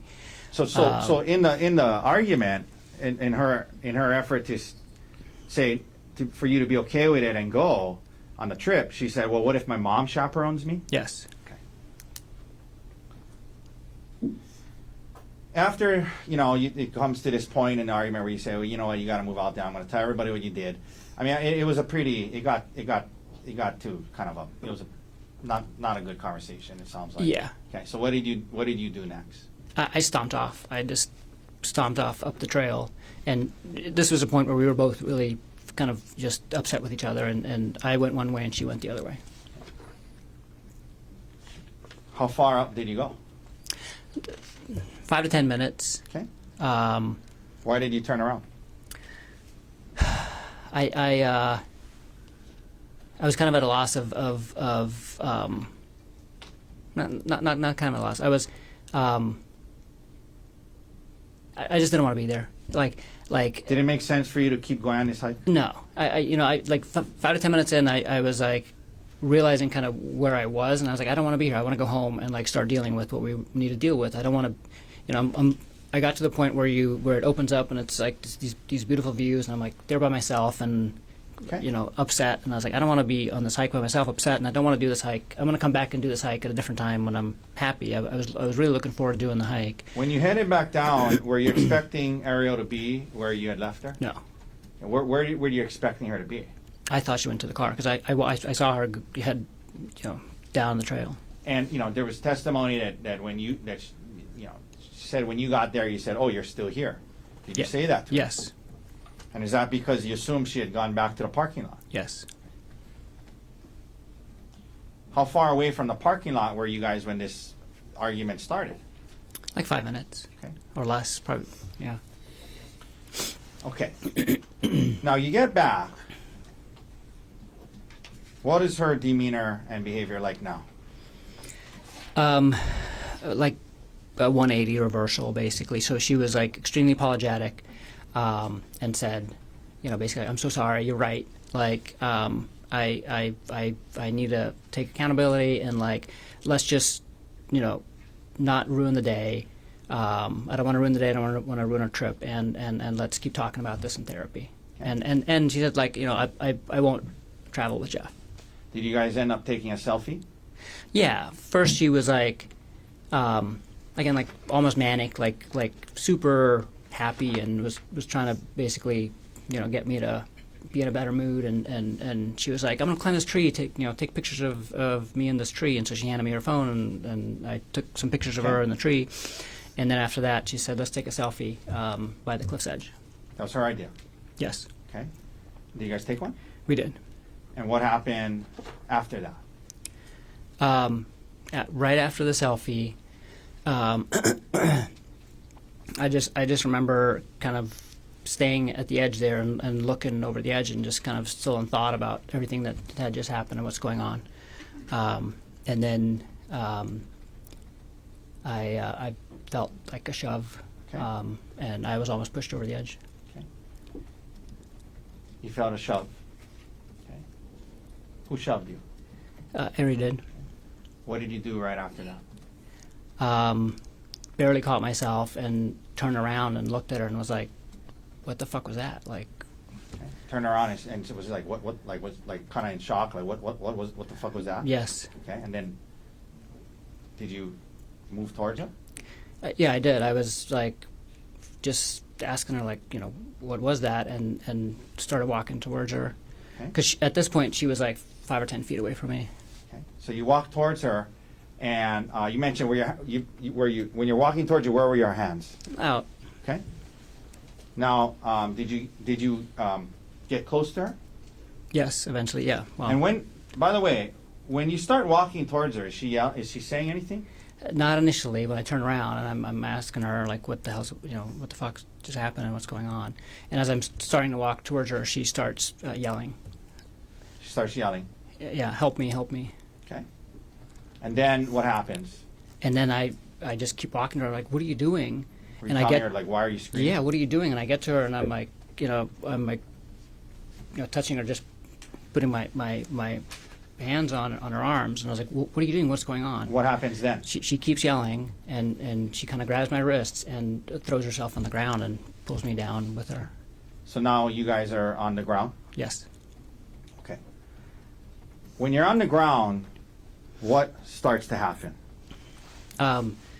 She's holding on to me, and I'm trying to I'm trying to figure out what's going on, but I'm also at this point trying to let go of, like, trying to get free because she's like actively holding on What to me. was she Like doing she with has her her, legs? she has her leg like wrapped around one of my legs and like is actively holding on to me and is yelling, and so I'm trying to get free, and I get my one arm free, and I try to use it to get my other arm free, and she grabs me by the testicles, and Okay, let me stop you there.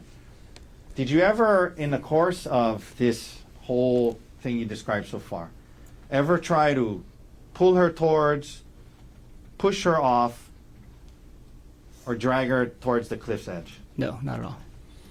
Okay. So you guys you're on the ground. She's kind of holding on to you. You guys are. Would you just kind of like a scuffle going on? Yes, Okay. And her legs wrapped around you. yes, You mentioned we got right up to the point where you said she grabbed your testicles. Is that right? yes. How hard did she grab it? I mean, this was like Pretty hard. she like was holding on to me by my testicles, basically, like that hard. Okay. Did she grab it and let go, or did she grab it and hold on? She grabbed it and held on. Now,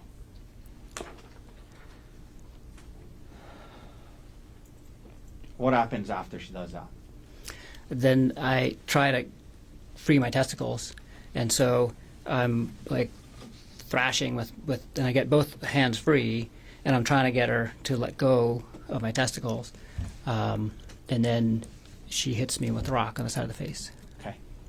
So she's holding on to your testicles. You're kind of focused on that, obviously, and then at some point while you're focused on that, you And it happened all really fast. Yeah. But yeah, That's I mean, I'm glad you raised that up. Was this like happening slowly, where you had it time all to happened within probably less than a minute, maybe quickly? slightly more than a minute, but I mean, 2 I mean, minutes or something. yeah, but you weren't timing it. From the moment that like we were on the ground and she was grabbing my testicles was like It happened quickly. everything after the grabbing of the testicles happened very quickly. Okay. And you weren't timing it or anything. No. This is just your estimate. Okay. So now she's holding on to you. She's squeezing your testicles, and you kind of dealing with that. And she's on the ground, and you're kind of on top of her. Yes. Okay. And you said then you felt you got hit with the rock. Yes. Where'd you get hit? On the left side of my face. How many times? She kept doing it. The first blow she landed really well, and after that I was able to block Okay. fairly well. She did like land a couple more, but not Okay. as bad as the first one. So she still got your testicles? Yeah, so she's like holding my testicle and just like Okay. hitting me like this. And now do you stop dealing with your I'm testicles? just and you- focused on the rock at this point. Okay. Yeah, Okay. yeah, Did it hurt when you got hit with the rock? you did. Could we publish what's in evidence as Exhibit D30, Your Honor? Yes. Okay. Gerhardt, is this where you got hit with the rock? Yes. That area? Is that the area? Yes. All right. We can take that down. Now, you get hit with the rock. Explain to the jury what happens next and why. I was able to wrestle the rock out of her hand. Does she still have your testicles? Yes. Still squeezing them? Yes. What do you And do? I was able to like. So we're like she's hitting me and I'm like blocking and then I start like, and I get Is her there a wrist. scuffle over the rock? Yes. Is it near her face? Yes. I mean Okay. it's yeah it's And then what right. happens? And I finally get the rock. What'd you do? I hit her with the rock. How many times do you think you hit her? I hit her 2 times. And when you did, was she still holding on to your testicles? Yes. At least initially? Yes.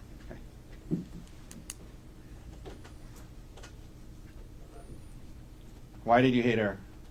Why did you react that way? Just on instinct to defend myself. Okay. How fast was this all happening? Pretty fast? Really fast. Okay.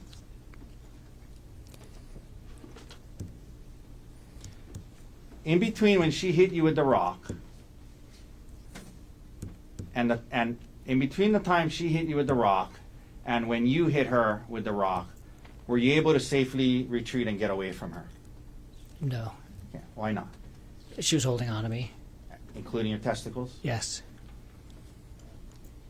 Did you hit her in the face or the eye with the rock? No.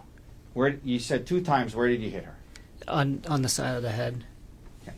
So we've seen these photos of the stellate laceration. You caused that by hitting her, right? Yes. Okay. Did you continue to hit her after those 2 hits? No. And why not? Because she stopped fighting. She let go of my testicles, and I was Okay. able to stand up. And then you stopped. Yes. You know, there was testimony about the 2 witnesses. Did you stop hitting her because the witnesses showed up? No. I didn't know that they were there until after I stood up. Okay. Did you see blood? Yes. Was there a lot of blood? There was a lot of blood. Did you see her kind of scoot down towards the witnesses? Yes. Did you try to stop her in any way? No. You let her get to them. Yes. Did you hear her yelling to the witnesses, he's trying to kill me? Yes. Gerhardt, did you have any syringes on the mountain that day? No. Did you try to poke her or stab her with any syringes? No. Okay. Now, Gerhardt, she scoots away. She's now with the 2 witnesses. You see a lot of blood. What do you physically do next? I'm just in a daze, and I just kind of watch her crawl away and then leave with the other 2 hikers. Excuse me? Okay, she got the hikers. What do you do next? Was her bag and your bag there? Yeah, so I just kind of reflexively gathered up all of our stuff, and then I start walking up the trail. Let me ask you this. At this point, immediately following what just happened, you saw, you guys had this scuffle. You saw a lot of blood. What was your state of mind and emotional state like right now, right at this point that we're at? Severe emotional distress. How did you feel at that time about the fact that you had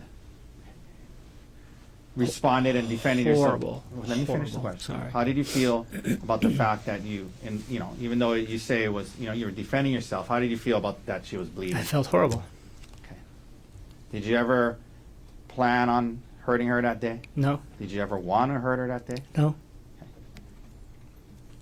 You reacted to defend yourself in the heat of that moment. You said yes? Yes. But did you still feel bad about it? Yes.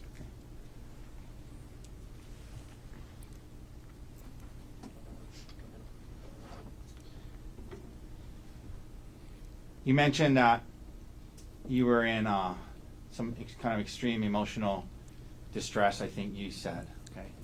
Yes. Did you become, at some point after that, suicidal? Yes. Why? Tell the jury why. To the best of your understanding.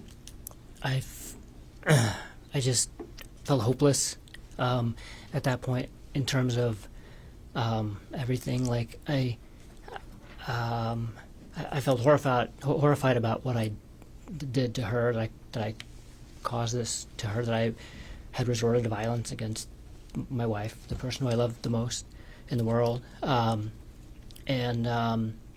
just kind of felt hopeless in terms of our relationship too. Okay. And that being said, I mean, in that moment, were you defending yourself when you reacted that way? Yes. Objection, cumulative. Yes. What did you do next? Now you're heading up the hill. What do you do next?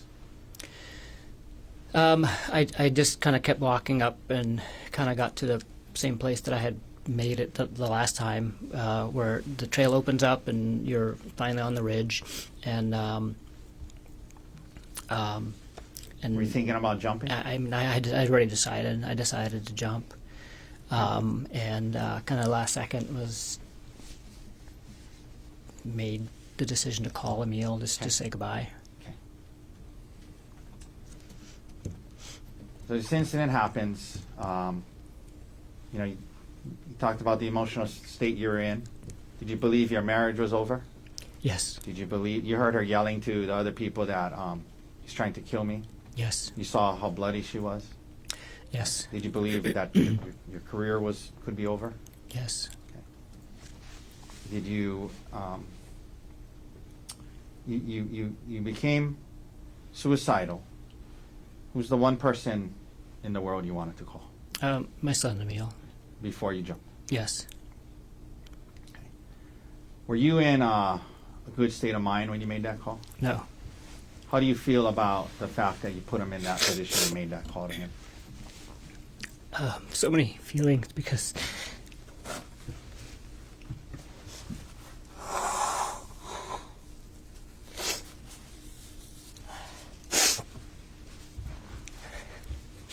he saved my life that day. Also, convinced you not to jump? He saved my life that day, but I put him in this position where he is now, where he thinks I tried to kill her. And for the last year, he's thought that. And I heard him yesterday only refer to you as the defendant and not as dad. yes. Do you blame him? Sorry, one second. We'll take a break. No, I don't blame him. I had such good intentions of calling him, but In the sense that you wanted to say goodbye. I wanted just to say goodbye and tell him how he's an amazing person and he should live his life to the fullest. And Okay. Okay. Let me stop you there. Okay. Okay. Let's talk a little more specifics about the call. Okay. First of all, where were you when you faced? Well, was it a FaceTime? it was FaceTime, yes. Okay. Where were you when you did this FaceTime call? It was in a spot where the trail wasn't right next to the cliff edge, because the cliff edge at that point wasn't really an edge. It was like a 10-foot kind of sloped part, and then the edge. And so I was basically between the cliff edge and the trail, kind of hanging on to the side of the mountain. Was it a pretty kind of steepish area? Yeah, very steep. And were you kind of like on the side of the mountain? Mm-hmm. So you gotta. Yes, sorry. Okay. And so just to be clear, the place you FaceTimed him from, was that the place that the incident took place? No. Okay. On the FaceTime, would it have looked like you were on kind of the edge of a mountain? Yes. Were you on speakerphone? Yes. I mean, like holding it where he could see your face? Yes. Now, And I showed him the view and where I was. Like, there was testimony from police officers that it was a windy day and notoriously windy area. Do you recall it being pretty windy that day? it was windy. Yeah, up there. So you're on the side of a mountain. You have him on speaker on FaceTime. It's windy. Is that right? Yes. Okay. You were extremely emotional at that time? Yes. Okay. So that's the context of this phone call, correct? Yes. Did you tell him that Ariel you were calling him to say goodbye, is that right? Yes. Okay. Was your purpose to explain to him every last detail of what happened? No. Okay. But you did tell him several things, right? Yes. Did you tell him that Ariel had been having an affair? I did. Okay. Did you tell him that, she got hurt, her head was bleeding? Yeah. After he asked about the blood on my shirt. Now, did the word kill come up in the conversation? It probably did. What do you recall explaining to him about that? I don't recall explaining. The one thing I can think of is that I said that she said I tried to kill her. Okay. So let's break back that up. Yeah.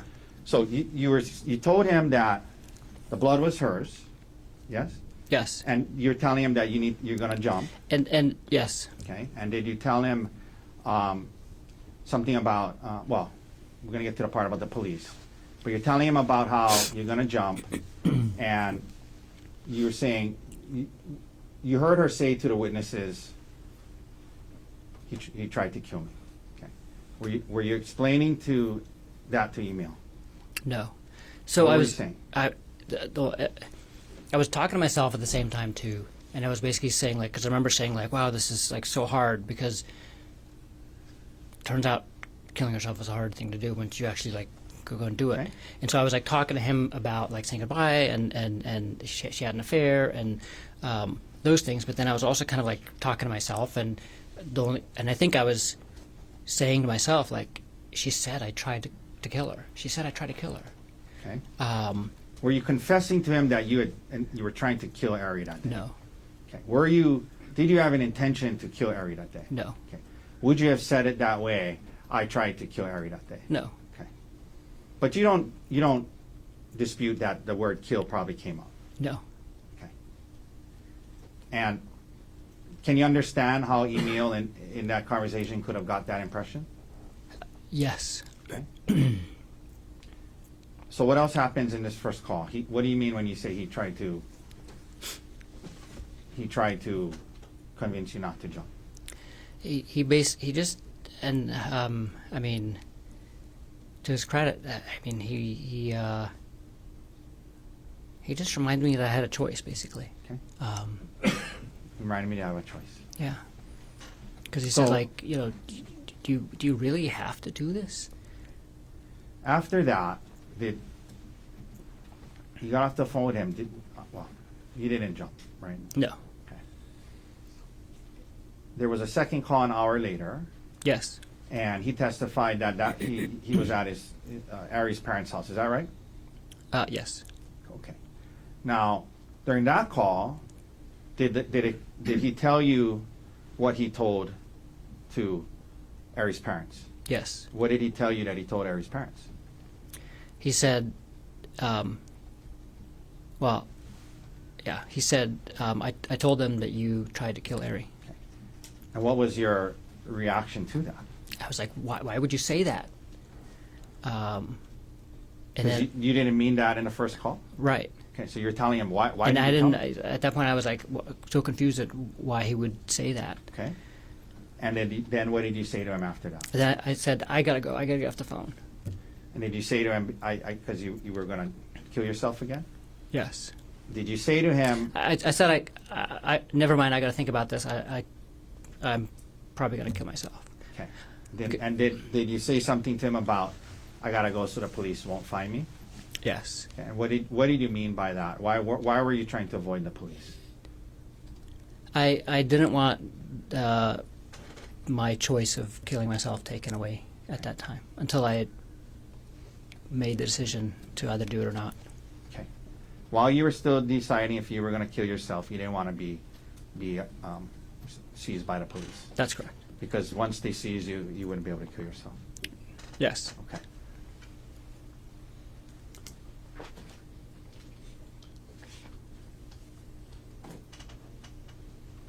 After the second call, what did you do? I just stayed on the mountain, kind of in the same general area. Were you actively moving around, dodging the investigators? Not really. I moved around a few times, but I mostly mostly just sat and actually like was in and out of sleep most of the day. If like my recollection was that like a couple of hours had passed, and then I realized what time it was, Okay. and it was getting. Let me ask you this. getting There's dark. been some talk about Ariel's bag. Did you initially have the bag? I did. What'd you do? What happened to the bag? I honestly don't remember where I left. I must have left it at some point Okay. on the mountain As you were during that time. During that time. Okay. Now,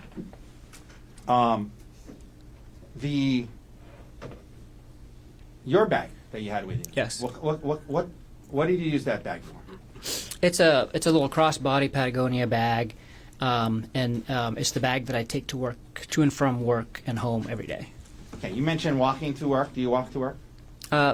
Not every day, but often, yes. And when you do walk to work, you bring that bag. When I walk to work and when I don't walk to work too. So this is the bag that I take into the hospital with me, and it has like my water bottle for the day, my sunglasses, snacks, paperwork for work. Okay. You mentioned paperwork and sometimes pens. and yeah. Okay. Not sometimes pen, always a pen. Okay. I that's like the one thing I have to leave in my house with because I'm writing all day long, recording all the cases that I do. Did you end up taking the SIM card out of your phone? I did How did you remove it? with the paperclip. Now, you end up. You said it seemed like a couple of hours, but obviously it was longer than that. Yes. Right? At some point, do you come down off the mountain? Yes. Okay. And why did you do that? Tell the jury why you did that. I decided I wasn't going to kill myself, and then I realized that it was going to be dark soon, and so I decided to turn myself in. Okay. And so you actually came off the mountain when the sun was still out? I mean, Yes. when it was still lit? It was still lit. Yeah, it was still light outside. And that was to turn yourself in. Yeah. 'Cause if you didn't want to be caught, what would you have done? Kept hiding until dark, and Okay. So you come down, and there was talk about you walking, down the road when the 3 officers got there. yes. And were you trying to flee from them? No. Okay, so explain that to the jury. What happens when they pull up to you? So I was walking down the road, and I was on in the little grassy area between the road and the The one that was on the photograph, bushes. that one was like that little yeah. grassy area. And I heard a car behind me, and I looked, and it was like a minivan, and I just thought it's like tourists coming back from the Poly, and I was like, wow, I can't believe there's still tourists at the Poly. And so I just looked at it briefly, and then kept walking, but then the car stopped, kind of opposite me, Okay, and what happened? and I saw these 2 huge guys jump out of it, and they're both dressed the same, and I could see a police badge on the one. Let me that's stop you there. So you closer knew to they me. were police. Yeah, immediately. Okay, and so what happens then? They yell, "Please get down on the ground." What'd you do? I lay down on the ground, like Now, what did they on do? the grass, in the grassy area. What did they do? They ran over to me and held me down and struck me several times Okay. and handcuffed me. Okay.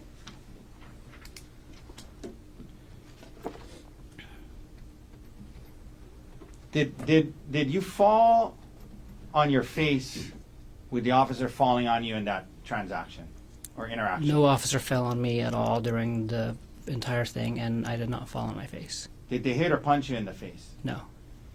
But they did, as they testified, strike you a couple of times. Yes. In where?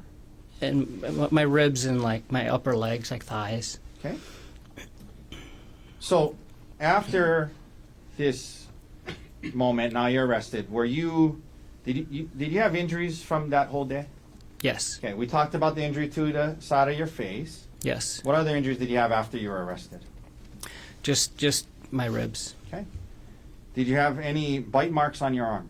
No. Did you have any scratch marks on your face or body? No. And HPD photographed your injuries? Yes. Okay. Now, some additional questions, and we're getting close to the end of my examination, Gerhardt. I know it's been a long day. Your work bag on Maui. Well, let me ask you this before I go there. The bag that you had on, Yes. on the hike, did you see the big blood stain on the back of your shirt? Yes. What was that from? It's from the bag Okay, that I was. Explain that. So during the scuffle, my bag, I was holding both bags. I put both bags down to take the selfie, and I had both bags again. Why did you have her bag? Because she had given it to me when she was climbing up on Okay. the tree. And then The scuffle happened. the scuffle happens, and my bag both bags, went flying basically, but my bag must have been right by her head, because after she left, when I picked my bag up, there was a bunch of blood on the Okay. back of it. And then you put the bag on your back, and that's Yes. how the blood got on your shirt? Yes. Okay. Now, your work bag. You're an anesthesiologist, correct? Yes. And you, that work bag was always on Maui, is that right? That's correct. Do you work in more than one location? Yes. And Why did you have medications and syringes in that bag? That's the bag that I use in the operating room every day, and I have medications in it that I use for work. Most of the medications that are in there are used for emergencies when I'm on call. Okay, let me ask you about that. When you're on call, do you sometimes have to, you're at home and you have to rush in to a different, is it always the same location? Yeah, so when we're on call, we're always on call for the hospital. So Okay. I work at several locations, but all of the call shifts are for the hospital, really close to my house. And so I can take call from home. Oftentimes I'm in scrubs already, and I have this work bag either right by the door or in the car. That way I can respond directly to either the emergency room or to labor and delivery or to the operating room without having to go to my locker. Okay. Could we please publish State's Exhibit 94? Your Honor, I believe it's in evidence. One second while you double check. I believe it is as well. Okay? Yes, you can proceed. Okay, so this was, testimony was this was in a bag. Just a couple of things. So like, what is this? What is this? Those are bags of saline. The one on the left is still sealed, and the one on the right has medication in it. Okay.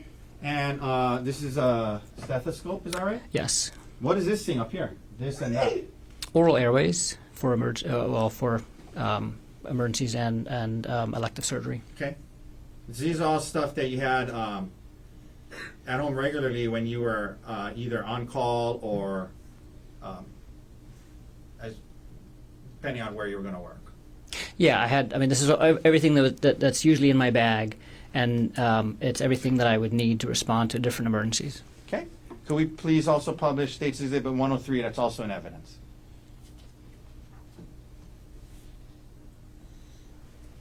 Okay. Is that your? This was also in your bag, according to them. Is that your work ID? Yes. Okay. The last shift you had before this trip, we can take that down.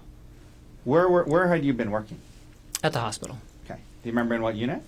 labor and delivery. Okay. So after that shift, would it be normal for you to have that bag? Yes, Okay. Why is that? because I keep the bag with me for the entire shift. It's a 24-hour shift. I start at 7 a.m. and I keep going until 7 a.m. the next day. And so when my shift ends, unless I'm actively at the hospital taking care of something there, I'm at home when my shift ends. And so I was at home when my shift ended that day, and that's why I had the bag with me. Oh, you're at home because you're on call. Yes. Okay. Now, prior to this trip to Oahu, did Ariel know about this bag and the fact that you had medication syringes in it? Absolutely. I've had it at home often. Okay.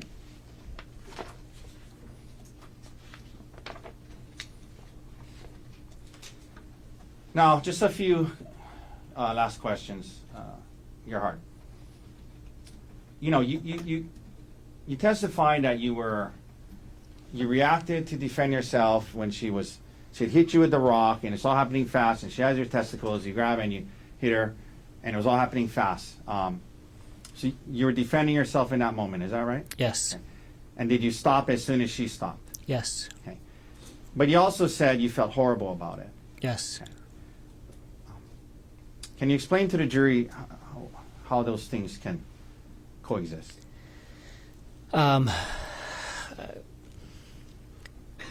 It's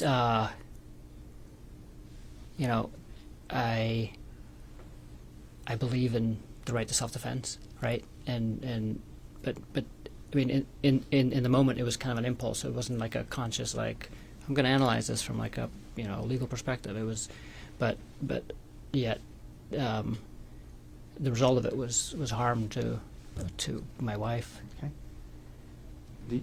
How do you feel about that? That she's got hurt. Horrible. You've learned that she is filing for divorce and seeking full custody of your children, yes? Yes. Do you want joint custody? Yes. More than any. That's. Okay. And there's been testimony that you've been in custody, yes? Yes. Have you been able to speak with your 2 young boys from jail? No.